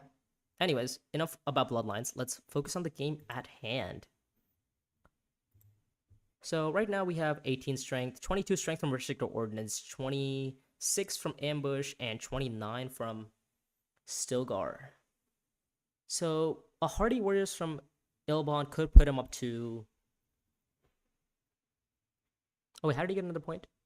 Oh, I see. Does he have Chome Shares? No way he just dropped Chome Shares. That would be disgusting if he's just top deck Chome Shares. He has 12 cards. Sorry, he has 1 Intrigue. The odds of him having Chome Shares is pretty low. Or Spice and Slow. He doesn't know High Council, so him getting Spice and Slow is also pretty low. Oh, sorry, the chance of him having Spice and Slow are pretty low. Okay, so we're gonna go... I mean, I think 29 strength is, like, more than enough against Ilbon here. What is this? What is this Alliance War? That is so interesting. You know what? Ikaz is a paid actor. You know what? He is, I've clearly paid Ikaz enough money for him to take points off of Hanjo. But unfortunately, I don't think they realize the fact that I'm the one, that is going to be in the lead here. Okay, so let's just get some spice and get our 4 spice for a point. We also drew a card. Wasn't kind of goal. Get some spice. Yeah, I just got some spice. We need the spice for the victory point here. The other reasoning that I got the spice is because we still have Saidina Stilgar in our hand. So the Fremen synergy has exactly enough strength for us to get to 9 persuasion. Sorry, yeah, 9 persuasion.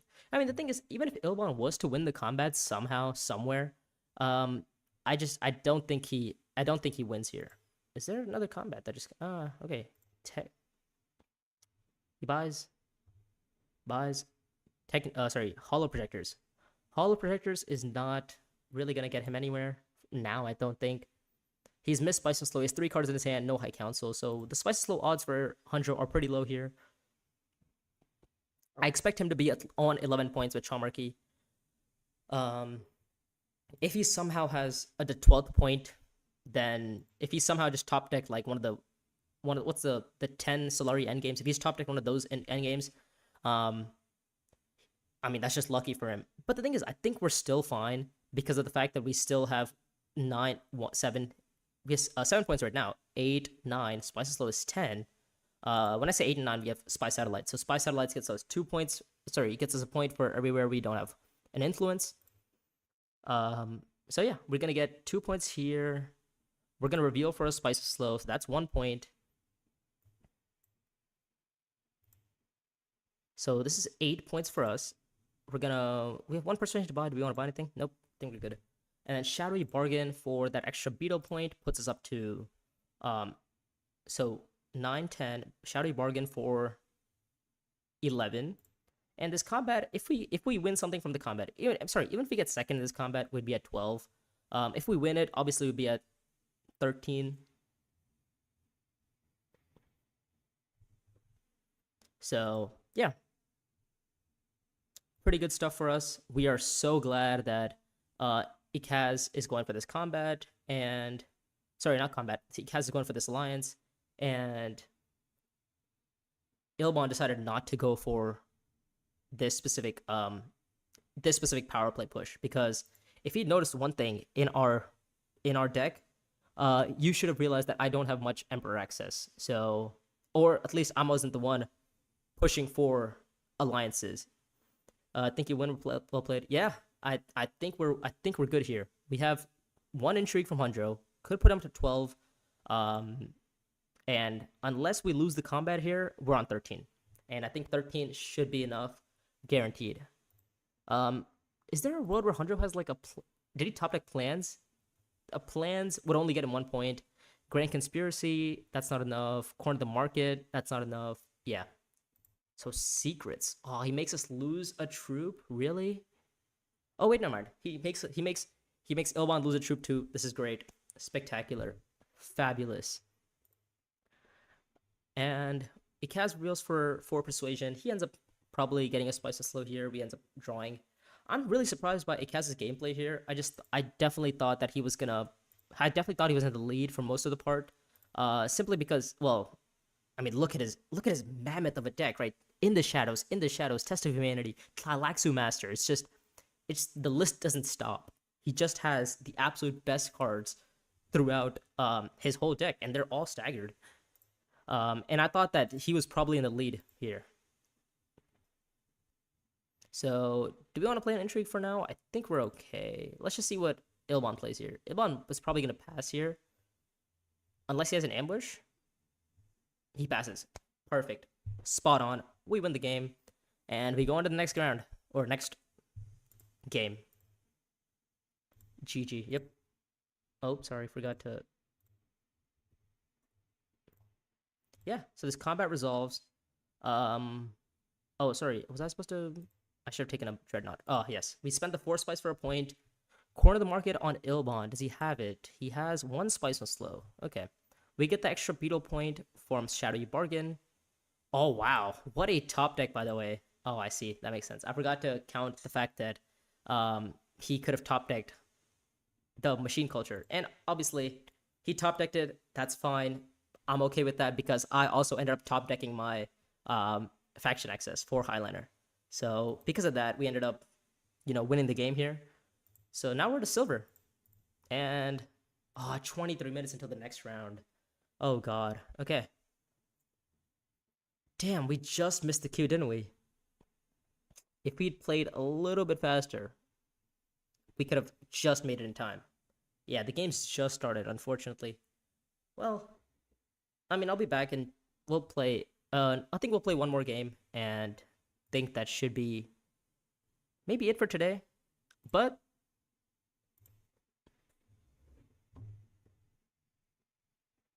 if there's any other questions, or I guess you guys want to know things, be sure to drop them in the chat.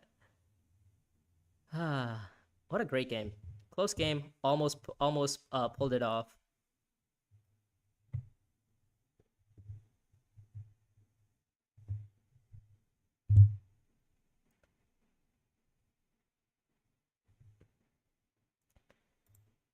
Is there any lobbies happening? I mean, we could check the place, see if the lobbies, around, but don't think we're gonna be playing any lobbies right now. Yep, we take the win, and we kind of wait here for a little bit. Okay, I will be back when the next round starts.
Okay, we're back.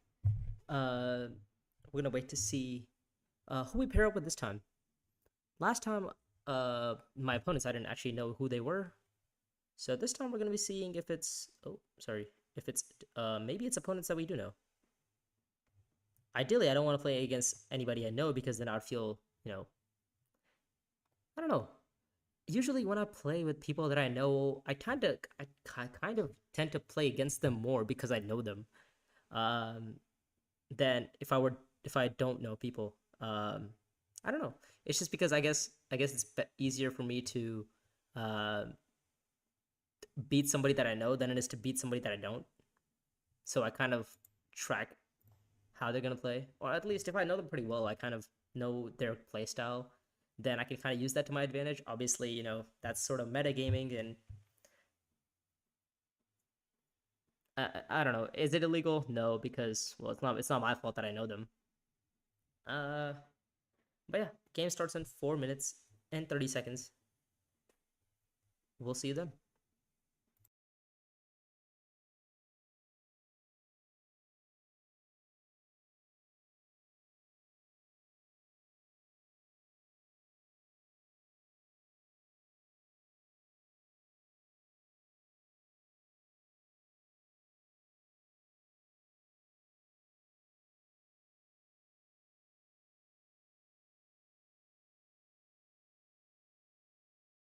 I guess if people like have anything to like ask about, I don't know, like general Dune, how to play, how to get better, I guess I can respond from like my perspective from what I've been doing to get better. A lot of it is just kind of reading your opponents, making sure what not making sure, but kind of being able to understand what they're doing, how they're doing it is a really big part of how you play the game and if you can be successful or not. Hmm,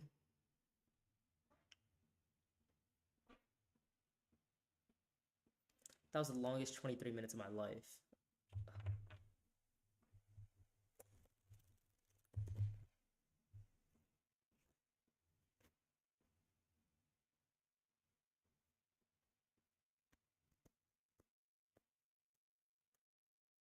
Should we random pick leaders this time, or should we actually try to win the game, or try to pick a leader that's gonna win us the game?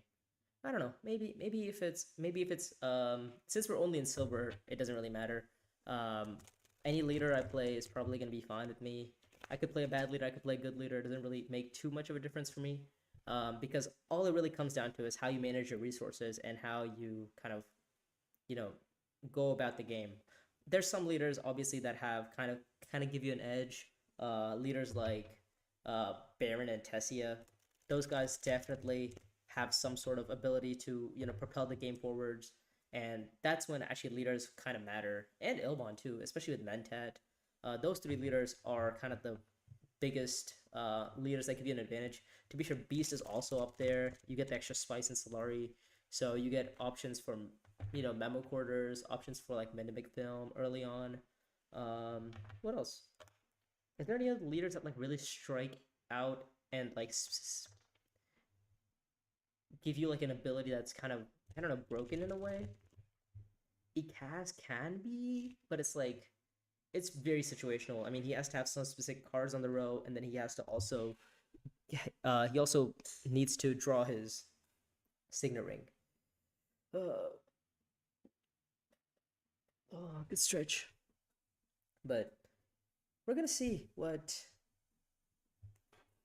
this game is gonna be like, and I got a good feeling that we're probably gonna be playing some other like stupid leader once I start hitting like gold and platinum, probably platinum.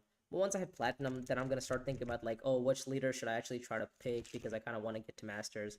But until we get to platinum, it's kind of irrelevant what leaders we pick because well, let's just have some fun, right? Um, I love playing a good Memnon game. I love playing a good Romber game. I really love a good Romber game. And I actually do have since I've played Romber so much, I have so many lines with Romber. It's like insane. Like it's almost to the point where I like mastered Romber.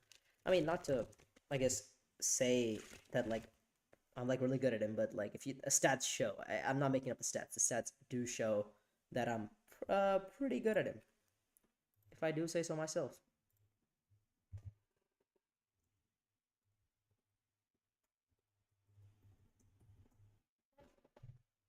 So games are starting in like 20 seconds. So let's get ready. I wonder who our opponents are going to be.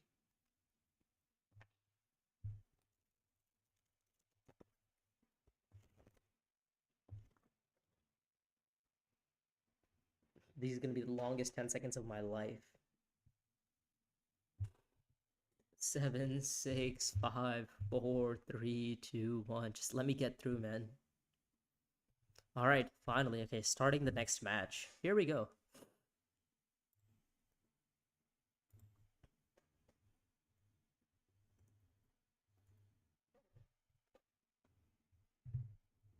All right, we're not in yet.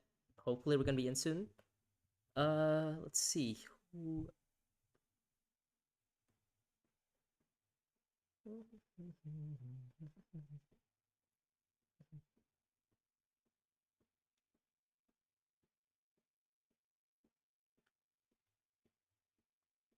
Okay, game has started. Let's play some ranked. We're back in and ready. Who do we have? Flash Wolves, Arthur, CK, and Ember. We're sitting in position 3, and Romber is there. You already know I'm picking Romber. Without even looking at the tech row or the Imperium row, I just know Romber is the best leader to pick here. And we're going to try to make him work. Let's see how he does. Oh, sorry.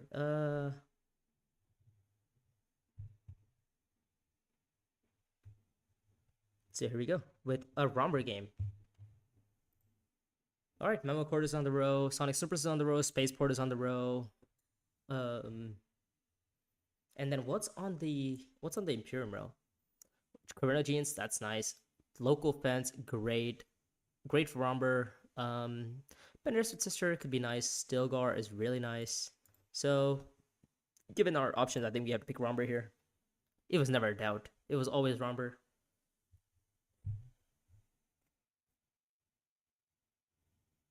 Let's see what other players pick. I mean, this is if I'm sitting in position 2 and I'm really trying to play the game to kind of win the game. I'm probably sitting here thinking, like, okay, look, Ilbon has to be the best position here, best leader here in second position. Ilbon's you probably pick Ilbon here, and then first position kind of chooses between. Is it Cass good here?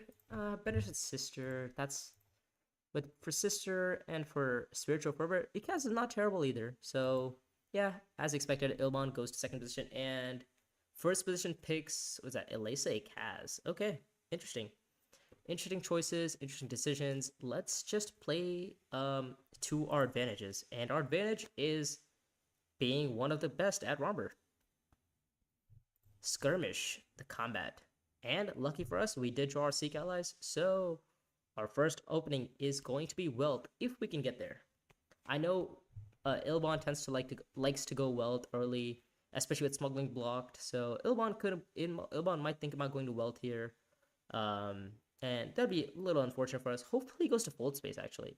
Hopefully we see Ilbon go to Fold Space. Or to any space other than Welt. Right. So let's see. What is Hundro gonna do? I mean, first round, we're probably gonna see Hundro go to like a Still Suits or Hardy Warriors. I mean, this combat is a point, to be fair. So that point might kind of encourage people to go into the combat. We really don't have any intention of getting first or second. Sorry, second here. Tech negotiation. What of all the, if you told me that to guess what Ilbon was gonna do, that was nowhere close to my guess. I was just off. There's no way I was gonna ever guess Ilbon to go to tech negotiation there. Because that's just not a thing that people do.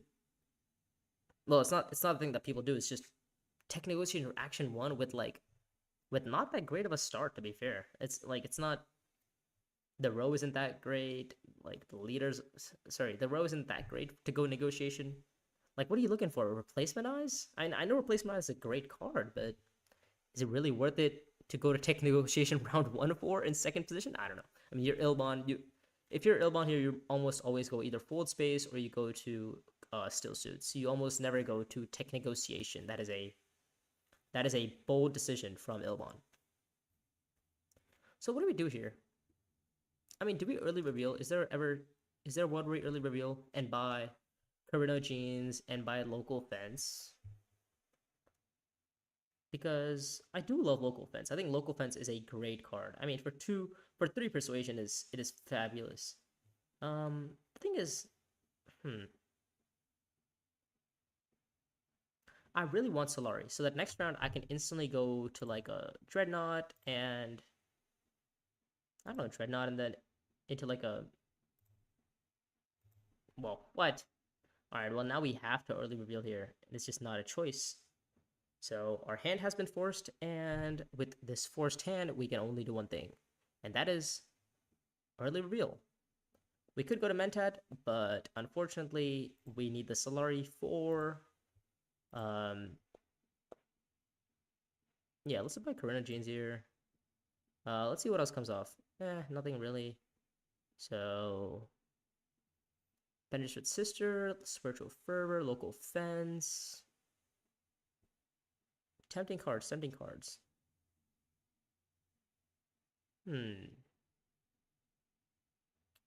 Are we... local fence is nice.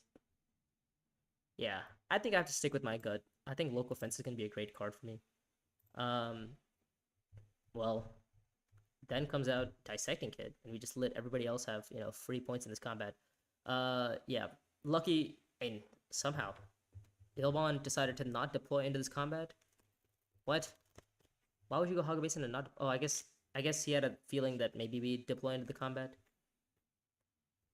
It's a slight miss from Ilbon. Putting 1 troop in, I think, was probably fine there.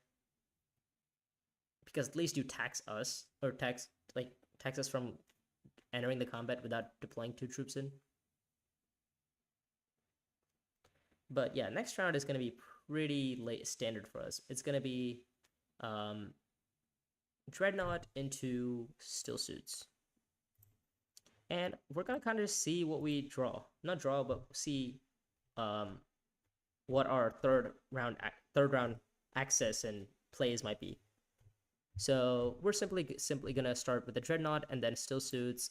Then I think the action after the round after that, we're going to go to Great Flat, Conspire, maybe even Great Flat. And then since we just bought Local Fence, we could go Great Flat and then play Local Fence to somewhere.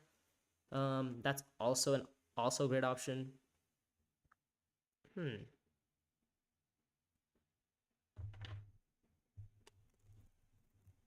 Ah, what a card, by the way.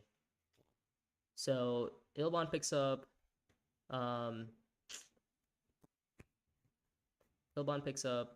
what was it? Appropriate?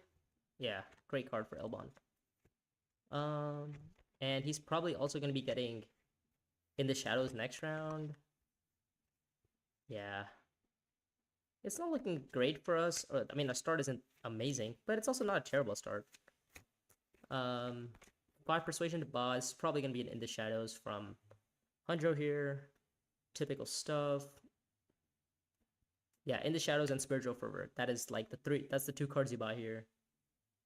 There's an argument to be made for Dissecting Kid as well, because you could play Dissecting Kid with In the Shadows and actually get away with trashing it. I mean, obviously that's a later round. Oh, whoa! Didn't expect him to go there. So what's our next hand? It's gonna be 2, 3, 4. Ah, that's unfortunate. We're only gonna have 3 Persuasion next round. Oh well. We'll play. Oh, okay. I see what it is. Hunter wanted to win the combat because he has that. Alright. Cloak and Dagger. Not ideal. So the question is, what do we buy here? So our round is gonna be, it's kind of laid out for us, right? Dreadnought and then Still Suits, or Dreadnought and the Hardy Warriors.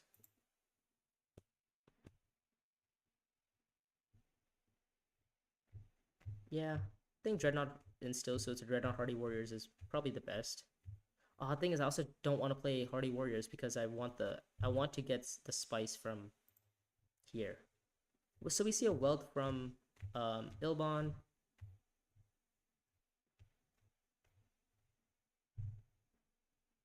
Um, yeah, I think we're gonna go to Dreadnought here.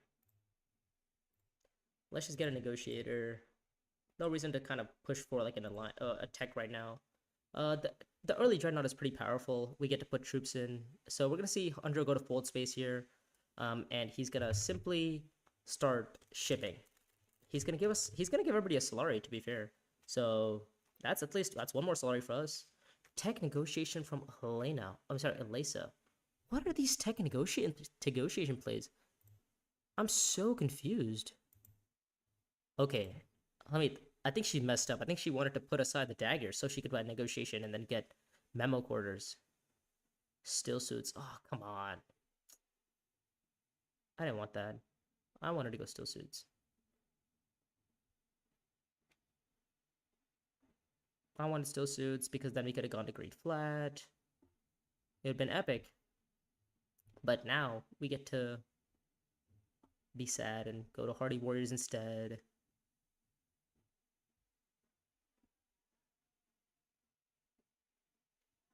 Also, Hondros had an absolute has a crazy start.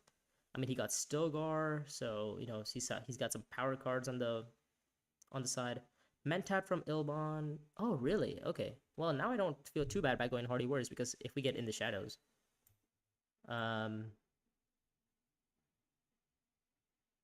so I mean we'll put in the dagger. Sorry, we'll put in the. I think 6 strength is good enough for now.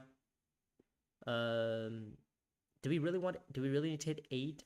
He has just played a dagger, so you need to find an intrigue and also he did play a dagger, right? I believe he did. No, he played a signet ring, and I don't know how much he reeled last round. Yeah, it was kind of annoying to keep track because he didn't. He had 0 strength in the combat. Okay. I guess one more is not bad. I guess we'll take 8, sure.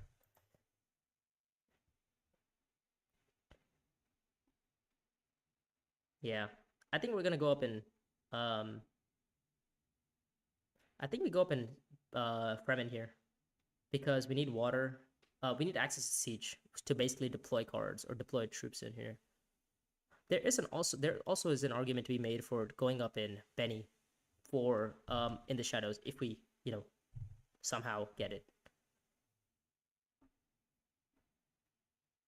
So in the shadows might get us another well it's definitely gonna get us some points. So maybe we go up in Benny.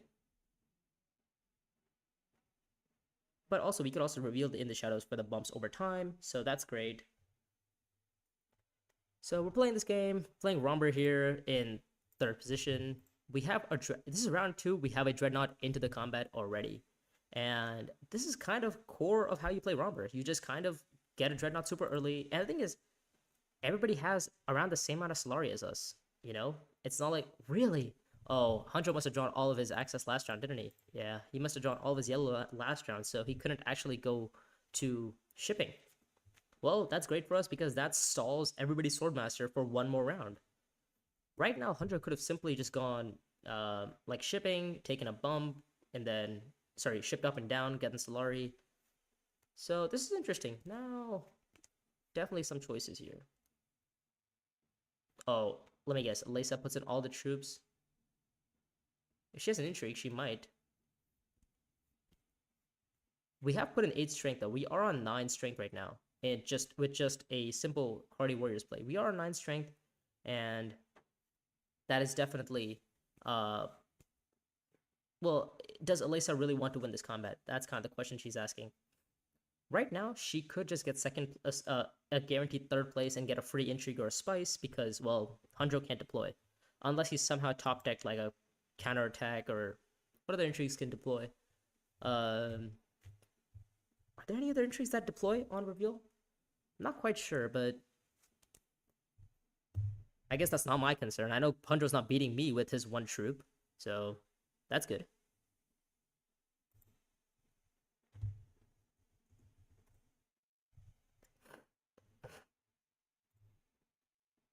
So what's the situation on Elisa? Elisa passed.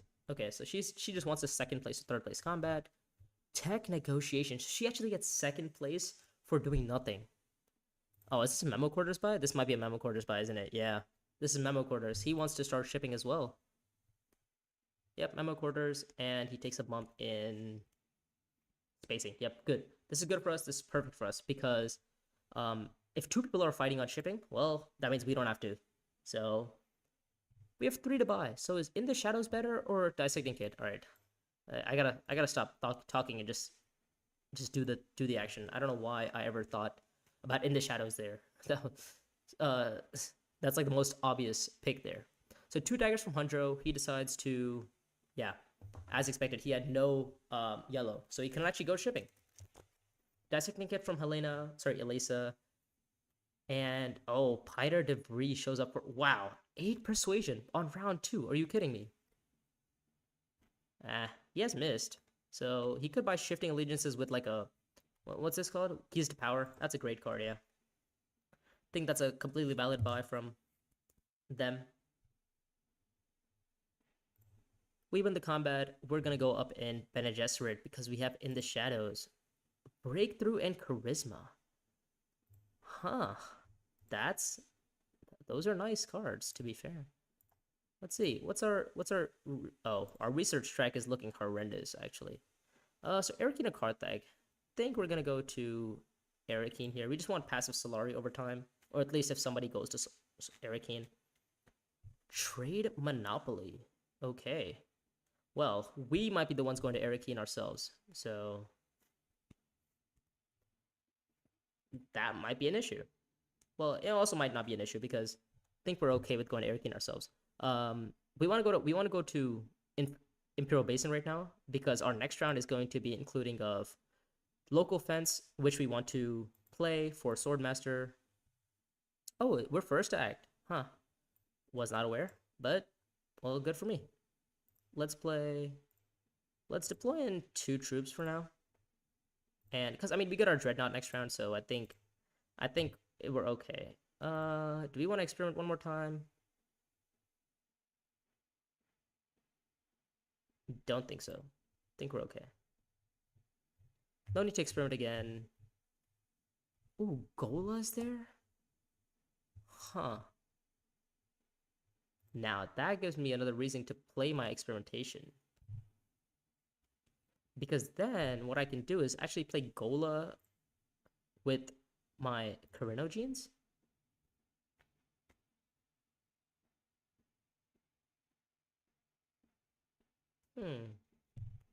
Yeah, we could play Gola with our Carinogenes, actually. So this combat is probably not going to be ours to take. I assume this is going to be who's winning this combat. Let's put our bets down it. This is going to be Elisa, because Elisa has a pretty clear line to Great Flat Highliner here. So, and obviously Highliner would get her the shipping bumps that she needs. Smuggling. Okay. All right. Interesting. Why did Hunter go up? Does he want Sonic Snoopers? He does have water, so he could go to Haga Basin with the Signet Ring.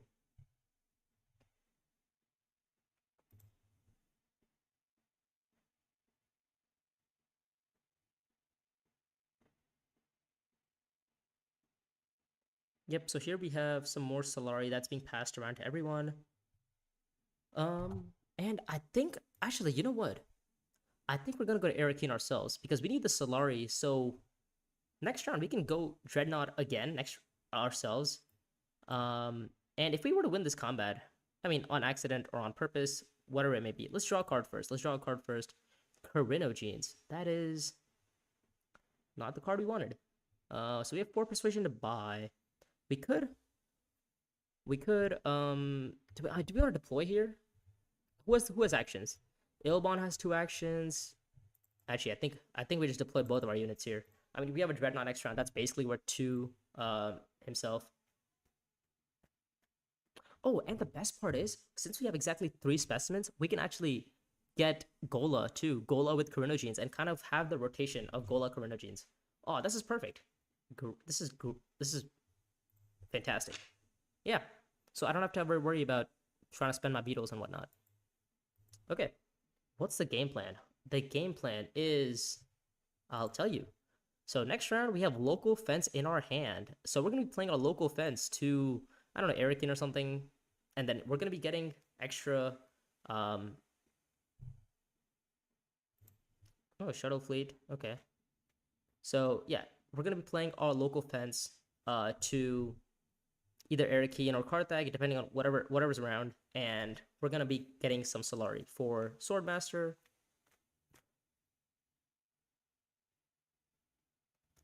Well, at least we're gonna be preparing for Swordmaster. We're probably not gonna get it, but we're gonna prepare for it. So 3 troops from Hundro here. And we're actually gonna be winning this combat too, hopefully. Who knows? Who knows what the combat situation's like? We're gonna see 2 actions from Hundro. Sorry, not Hundro. What's her name? 2 actions from Ilban here. I don't think he's gonna be deploying into the combat. Poison Silver from Helena. She only has 1 intrigue left. So, oh, wait, she still has 2 intrigues left. What? How? Still has 2 intrigues left somehow. 2 specimens. We're gonna be buying Gola here. Gola is good for experimentations. Gola is good for Carinogenes. Double beetles over time is just very powerful, very strong, and we want to keep drawing our cards. In the shadows, we're probably gonna be revealing that card next round for actually, maybe next round if we get smuggling, we could smuggle down. Oh, we do have both of our experimentations in this hand though. Ouch. That's not the greatest. So we're gonna smuggle down next round. And I think we atomics here, right? I think an atomics is like due right now. Tech negotiation. Ilwan on tech negotiation, man. He's gone to tech negotiation twice, and it's only been 3 rounds. I mean, 3 rounds going to tech negotiation twice is crazy work. Hey, guess what's just come off on the row? Yeah, that's right. It's artillery. And guess how many daggers we're drawing next round? 1. All right, never mind. But it's never too late to pivot. And I love a good artillery game. So let's start with Gola. Oh my god, this is like the perfect artillery game too. Man, do we do it? Do we do it? Artillery for the fun of it. Oh, it would be so nice too, man. Oh, I would have so much fun playing it too. I mean, it's just I have 4 persuasion right now. Uh, this is a sword. I mean, you know what? If it's asking, I might as well do it. Also, let's atomics really quick again. We have 4 persuasion. No, detonation devices game. It's too late for detonation devices. It's too early for detonation devices right now. We have to go for an artillery build instead. If grafted 2. We did give up the only thing that we had for swords on it though, so it is a little unfortunate. No worries.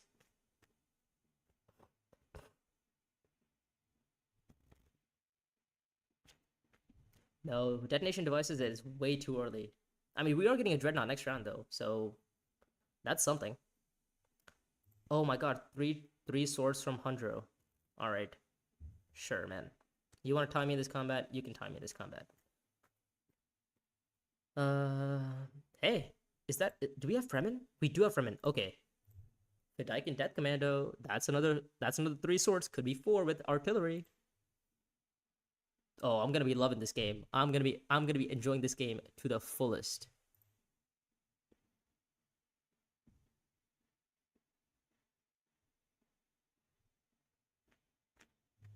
Ah, boo. What is this full scale assault? We're never seeing that though. Is there anything else with? Oh, has everybody used their atomics? Man, I was just thinking like, oh, this would be such a perfect time to play for a, artillery game, but I guess there's no daggers left on the row, so it's a little unfortunate. I lied. There's more daggers, but somebody's gonna buy her, so rip. Bypass protocol. Oh, is this bypass? Oh, he's bypassing Thufir. Okay. How does Ilbon still have an action left, man? How does this guy have an action? Like, Karthag? Okay. Does he want to win the combat? Come on in. Ah, just 4. Okay. Oh, maybe he has 2 intrigues. He does have 2 intrigues. Maybe he wants to win the combat. This is a very interesting deploy from Hundro here. 3 troops. I guess he assumed he's probably going to win the combat, so he wants, so he can start shipping again. He is first to ship next round. He's going to see, Elise is probably going to see Swordmaster. He's going to see shipping. Hunter's going shipping. Elise is going Swordmaster. Ilbon is, oh, Ilbon just missed his 8. Oh, this would have been a really bad, like, turn if Ilbon ended up hitting 8. Because we don't want to fight anybody else in this combat. Or in combats in general. Right now, I'm not quite sure what people have bought. Or I don't remember people buying anything like significant. Let's see. Shifting Allegiances, Benny Sister. Okay, nothing too crazy there. Stilgar, yep, that's definitely crazy. Shout out mapes from us. 100 more Tawny. Don't think there's anything else that's like really that great here. Hey, Leah Kynes just showed up on the row, so somebody's gonna go for that. We pass, and then it goes to Hundro. Hundro's probably gonna play an intrigue here. He passes 2. That is so interesting. Why did he deploy? I guess it never hurts to get an extra water for him. I don't blame him. It is just really unfortunate for us that we ended up, getting kind of screwed out of that. Urgent mission. Okay, well, wow, I am having a great intrigue game today as well. I mean, Breakthrough is a great intrigue to kind of experiment over time. Wow, urgent mission, come on, like that is a disgusting intrigue. I mean, especially with this combat. I mean, who's stopping us from winning this combat, right? Let's think about this. This round, what are we gonna do? We're gonna go to Dreadnought with our signet ring, and then we're probably gonna be playing our diplomacy to, I don't know, diplomacy to secrets? Maybe, oh, secrets, yeah. We need to be playing our diplomacy because we have In the Shadows left in our hand. So we're gonna be, okay. Game path is clear. Signet ring to Dreadnought, buying artillery. Then diplomacy to secrets to get, oh,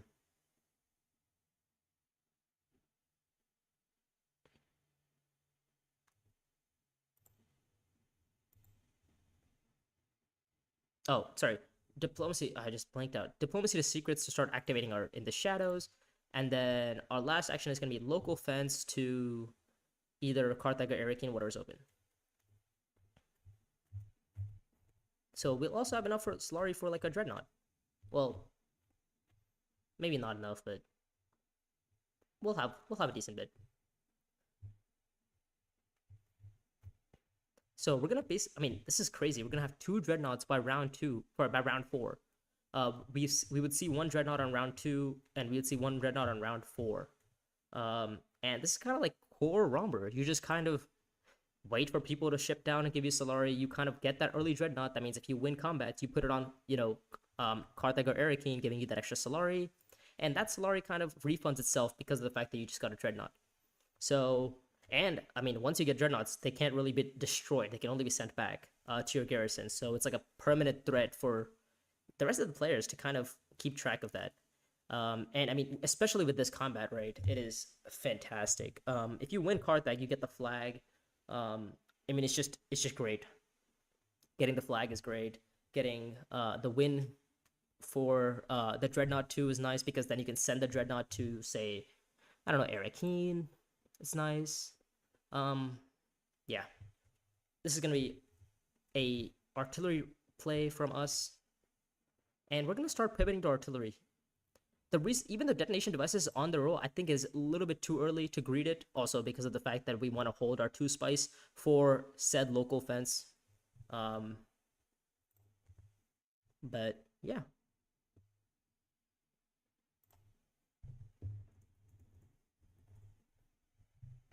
So we have a game plan. We have a definite game plan, and we are doing all right.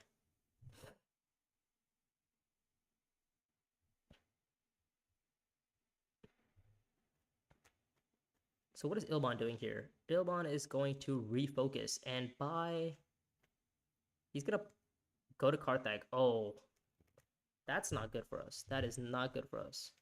That is not good for us. Because if Arakeen goes, we really don't have an option anymore. No, actually, we still have an option because we can take our diplomacy to still suits, and we can always just reveal our in the shadows next round for. Uh, oh, actually, if we go to Arakeen ourselves, we still get we get the in the shadows bump anyways. Oh, actually, huh? Now that I think about it, maybe there's a world where we. Arakeen is nice. I mean, we have to go to Arakeen, right? I think Arakeen is like pretty obvious here. Uh,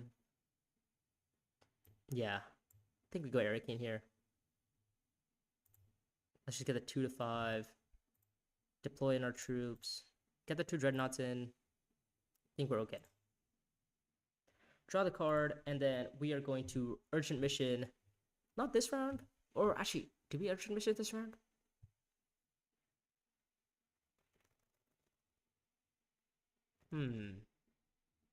Decisions, decisions, decisions.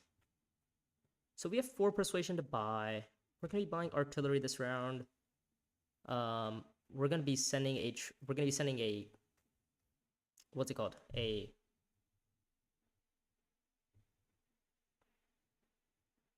Actually, huh? Maybe I go to secrets this round, and then I play my in the shadows to I don't know. I guess Dreadnought. Yes, we played the in the shadows to Dreadnought. Huh. I mean, I don't really have intentions of getting Swordmaster on round 5. Probably round 6 is probably the best time to get it. Still suits from Hundro. He has shuttle fleets, so he's gonna have 8 Solari next round. So, I mean, unless we kind of want to hold the 8 Solari, he takes back his still suits action. What does he do instead? Wealth? Secrets? Oh, he still suits with his Stilgar. Okay. No worries. I mean, he gets an extra water. That's fine. But what's the intrigue situation looking like? Conspire from Alesa. Okay. Well, this has definitely changed something. Wealth from Ilbon. Yeah. I don't know. Do we Dreadnought here? I mean, I like the idea of Dreadnought, and I'm gonna trust my gut here. I think Dreadnought with my Signet Ring buying artillery for free is, I mean, that is the play to go. It's just, I mean, look, 1, 2, 3, 4. We have 4 daggers. We have 4 daggers. It's great. We're probably gonna get more with Menace Sister or I don't know, whatever else is around. But yeah. Oh, this is so greedy. It's just so greedy. I mean, we are giving up Swordmaster, but yeah, we get Dreadnoughts. And Dreadnoughts win games. Sorry, we're tech negotiating for, oh wait, sorry, hold up. Sorry, sorry. Let's decline really quick and then make sure our action is actually right. Let's buy artillery for free first, and then let's gain a negotiator. Actually, would that change the way I play? Don't think so. I don't know. 6 persuasion from Hundro here. He's gonna get Swordmaster next round.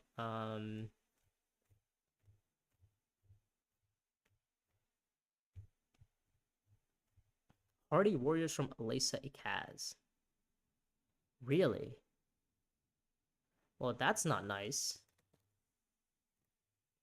Oh, I see why she did that now. Okay. Well, that makes sense. Aw, now this ruins everything that we had. And Benedict's sister goes. Space-time folding goes. That's 4 persuasion. We don't even have 4. We have 3. Okay, all right. So we could win the combat right now with urgent mission breakthrough. What does breakthrough get us? Breakthrough would get us a beetle point. It's not really what we want.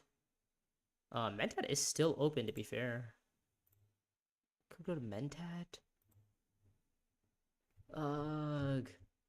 This is not what we wanted. Carthag, Eric Keen. I mean, you can't go to Eric Keen, right? Because we just lose. Oh, man. This is painful. Breakthrough, charisma.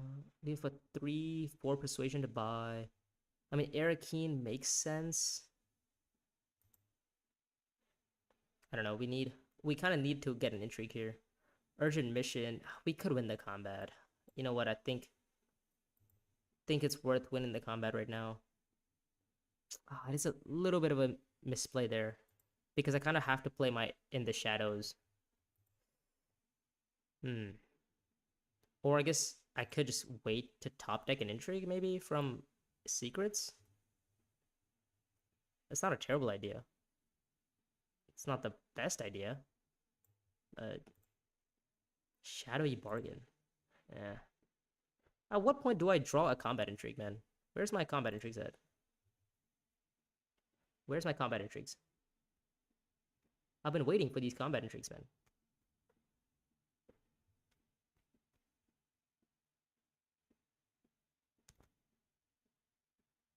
Yeah.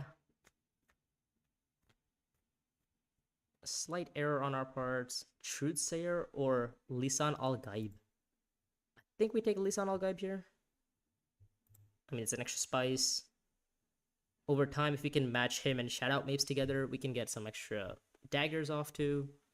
Also, the thing with Shadowy Bargain is the extra point or the extra beetle we don't have to worry about. Let's just play Charisma really quick and just buy Lisan al-Gaib here. Get the extra spice. Yeah, we don't win the combat or whatever. It is mildly unfortunate. Yeah. The thing is, I needed to go to Eric Keen. What is this? What? What is this? What is this dramatic tie? Why is Ilon part of this combat? Master Tactician? Okay. So we could have deployed in another 4, 12, 14. We could have been at 14 strength, and that would have been enough. Also, by the way, Ember, Hundro is on what, 14? He's on 5 points already, so he is kind of a threat that we have to worry about. 5 here, 8 Solari there. Oh god, this is the worst hand we could get because we literally cannot Gola anything next. We could Gola these two together. It's not bad, but not really what I wanted to do there.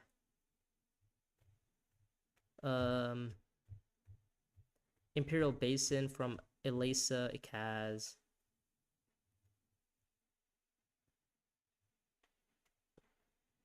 She's gonna start shipping.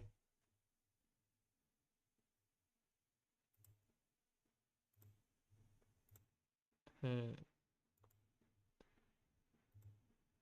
mean, I have both Shadowy Bargain and this beetle is nice. So, shifting allegiances. Wait, she shifted twice? Oh no, she decided to take the shift back. Okay. So she wants to go up in Emperor, it seems. Oh no, Fremen, it seems. Okay. So she wants the water. Why? What does the water get her? Tech negotiation from... Oh my god. It's been... Oh, he's AFK, isn't he? Okay, I see. Guess that makes sense why he's been buying all these, like, suboptimal cards. Let's go Dreadnought here. Let's get the beetle first. And then let's instantly get the second beetle. Let's just see what we draw. What's the intrigue we get? we get... What? Where's my second intrigue? Where's my beetle? Oh, I didn't click it, it seems. Okay. Alright, give me an intrigue. Give me an intrigue. Calculated higher. You know what? Fantastic intrigue. Because now we still get... Now we have enough... Now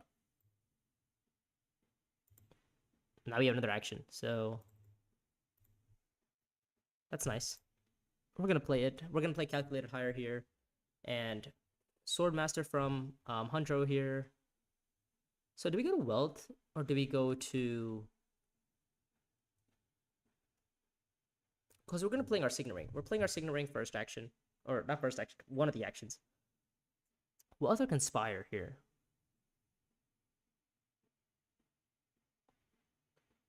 Oh, you know what? I like Conspire because there is a... I mean, if we end up with extra spice, we can always just local fence the spice, extra Solari back. We can local fence the extra Solari back into spice. So I like that line better. So the thing with local fence is that it's super versatile. Definitely one of the cards that I really enjoy to play.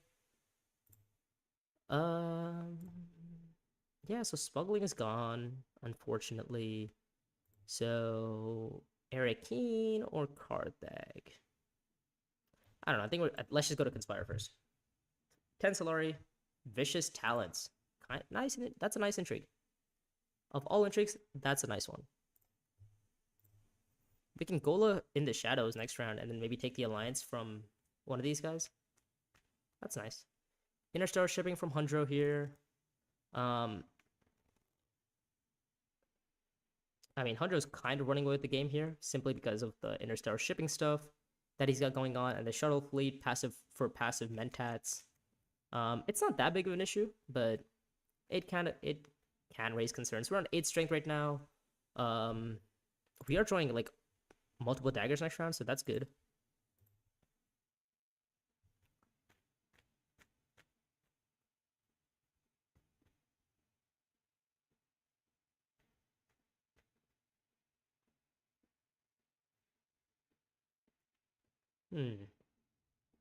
What's the game plan now? Karthag or Arakeen? I mean, I think Karthag, right? If it's open, I think Karthag has to be the move here. Okay, well, it's no longer Karthag. But the good thing is we have seen at least some sort of red. 6 troops in from... Sorry, 6... What is this? Why? Why? You don't have another action. Why? Why are we doing that? Just don't give me In the Shadows, don't give me Gola. That's also not the card I wanted. At least we could have had some nice synergy with this. Oh, God. Alright. Now I have to try to find my Lisanal guide the next time I play. Unfortunate. Okay. I think 10 should be enough for now. We get a Dreadnought back. Yeah. But thing is, I got what I asked for. I said no In the Shadows and no Gola, so it gave me one of my sword cards. Not what we wanted. We got it too. It's unfortunate. For Persuasion to buy, we're gonna be buying a Truthsayer here. It has a dagger on it. It's the only card with a dagger on it. And I think we're just gonna be buying cards that have daggers on them over time here. Let's see. Something in the chat here. 2 Persuasion, sorry, 9 Strength from Alesa here. She really tried to catch us off guard there. Let's just put in Truthsayer. And then let's end our turn. I think that's okay for now. How did Alesa reveal for so many swords, by the way? 3 swords? How did she reveal 3? She set this 3. Okay. Alright. Oh, that's a nice little artillery card. Definitely looking to be picking up that one.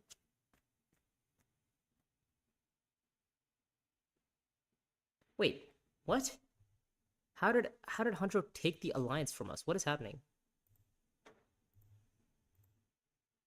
Bro, what? What is this game? What is happening? Why are we getting screwed out every single round? Vicious Talents, do we even have... We don't even have 4 swords. We have 2. Oh, this is so bad. This is so bad. How are we getting screwed out of literally every single round? Sort through the chaos? And we don't draw a Gola this round? What is happening? Where is our and Elisa top decks from freaking from Conspire too? Like what? Or no, where does she top deck from? I don't know where she top deck from, but what is how? How are we getting screwed out of this game so badly? Don't get it. Don't want to get it. We're just gonna go next. To be fair, we're not completely out of it. We need to find one more experimentation. So I think we first start with a Dreadnought. Oh, sorry, with a Swordmaster play here. Yeah, feels really bad. I mean, like, Hundred decided to take our alliance here. I mean, how is he on 4? It's round 6. How is he on 4 already? Where is he getting so many bumps from? I totally forgot to even, like, keep track of where he's getting bumps from. Yeah, I mean, putting 3 troops from Elisa, yes, it was a sign, but I didn't think she also top-decked another combat entry for 4 swords and had another 3 swords on reveal. Like, I mean, the thing is, I have 2 swords in my own hands, so I was thinking, okay, maybe 13 strength would have been enough. But why Swordmaster over Arakeen? What's happening at Arakeen? I guess try to find Gola. Sure. What's left in my deck? Diplo or Gola. I mean, knowing my luck, I'm probably going Arakeen and drawing like my Recon. Daggers, at least I'm happy with Dagger because then we win the combat bit. The Great Flat from Elisa here. Block Smuggling.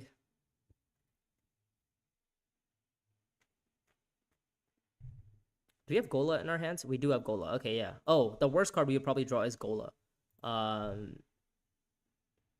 don't know. Are we local fencing? Is that what's happening? Don't think so, right? Local fence is kind of useless here. Research station is gone. Mentats, like we have to go Mentat here. But then if we draw a card and it's Gola, then we're screwed. All right. So this game looks like we are not having too much fun this game. I mean, just like getting the 2 points from Karthag and Arakeen there, and then this guy getting the skirmish. I mean, we're struggling to even get a single point right now. I mean, getting top deck twice was just crazy. Let's go to Karthag and draw a Gola. Sorry, Arakeen and draw a Gola. Oh, we drew a dagger. Surprising. 5 to buy. Let's take a bump in Fremen so that we at least have access to Siege, if anything. Yeah. Let's deploy both our Dreadnoughts. I think 10 is okay for now. And I think this is when we decide to go buy detonation devices. Interstellar shipping from, what's his name? Hundro here.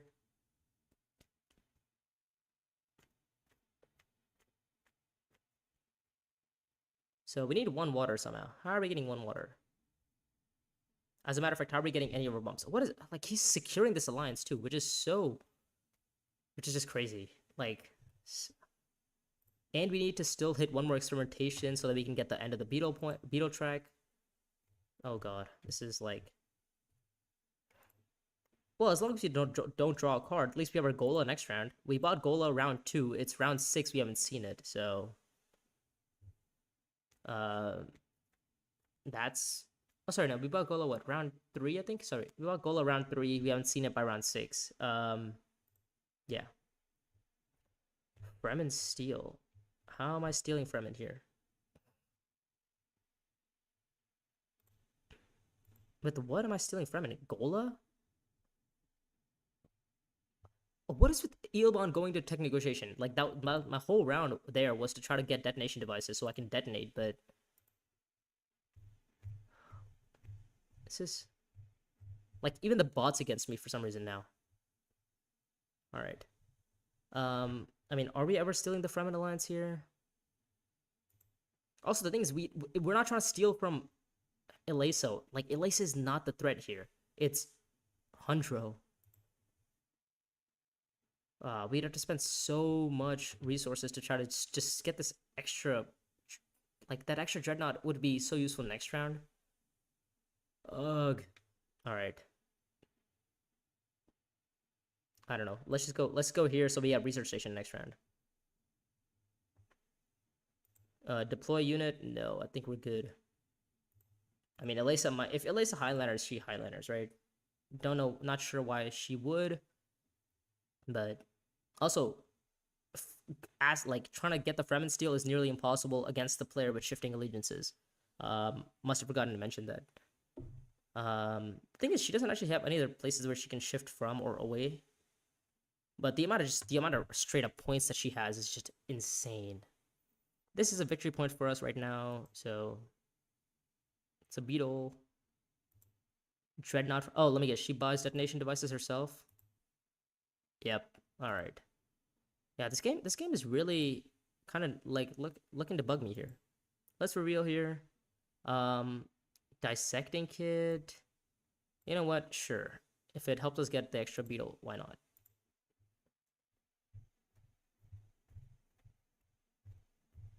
Favorite subject. Okay, so that's 8.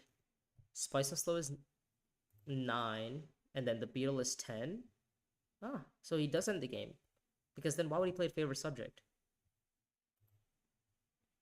Oh, he has throne room politics. That's how he's been getting bumps. I didn't even see him buy it. All right. So yeah, okay. So he buys the beetle and the game ends. So we get third. You know what? For how badly that game went, I'll take third. Third is technically just last there. I just realized because Elisa is AFK basically. She's kind of just been screwing us out of all the combats, and Hunjo's been getting away with shipping. Yeah, the fact that he was able to get 2 alliances and 2 friendships, whoa. 2 alliances, 2 friendships, he maxed out on the alliance too, by the way. Like that is crazy.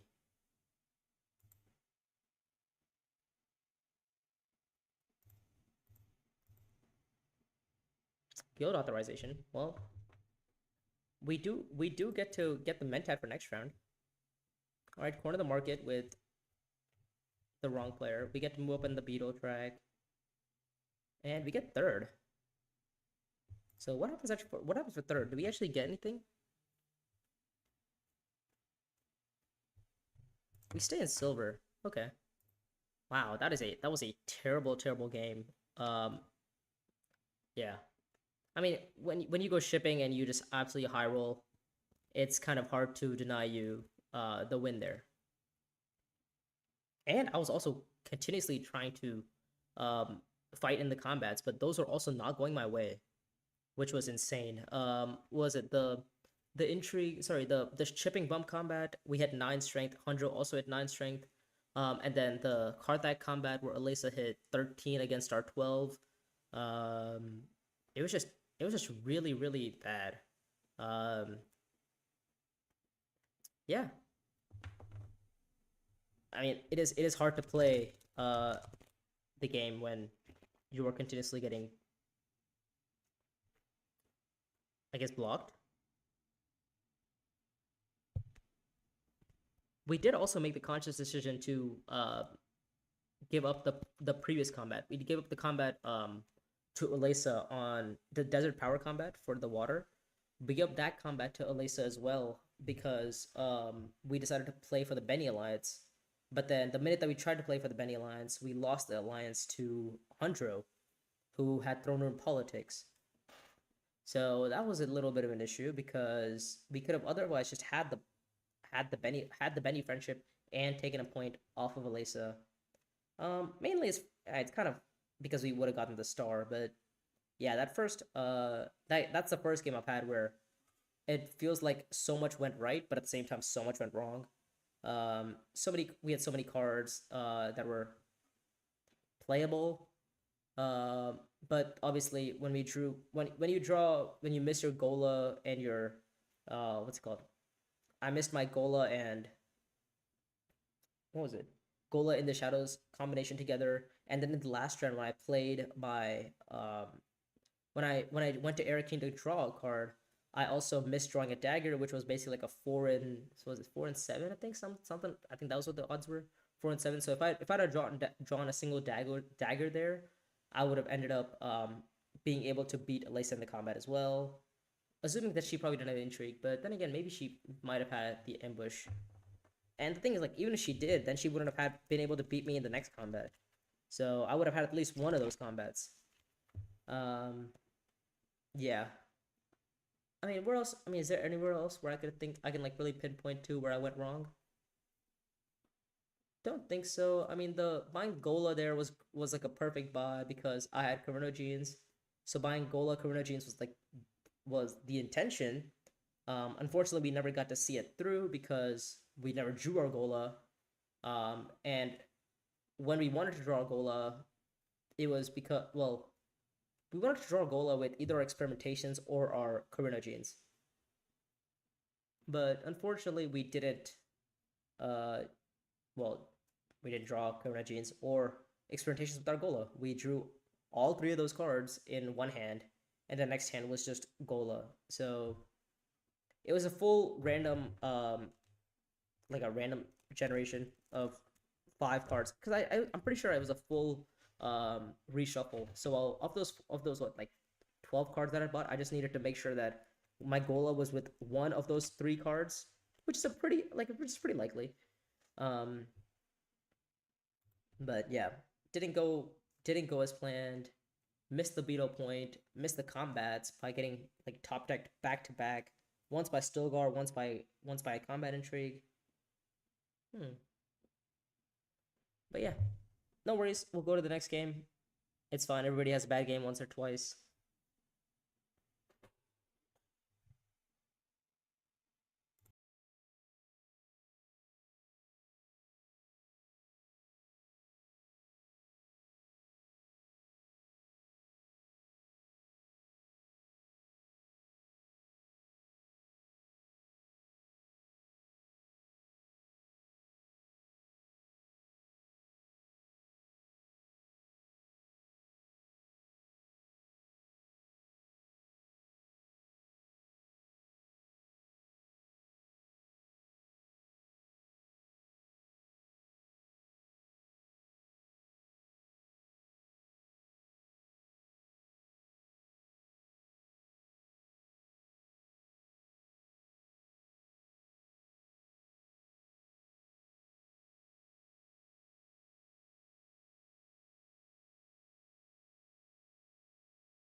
The next game is starting in what, 2 minutes, so I should probably get a snack by then.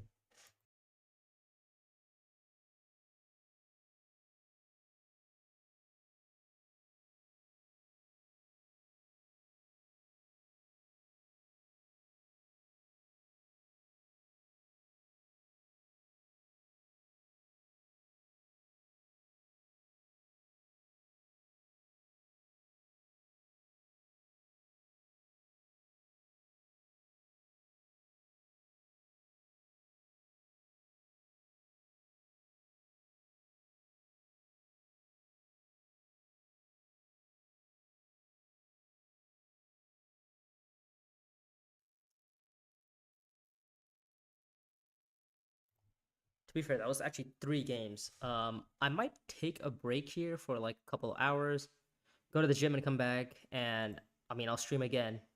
I'm gonna try to stream every single game, um, to masters. And if you enjoyed the ride, make sure to subscribe. But anyways, I think that is gonna be it for now. I'll be back in a couple of hours and stream.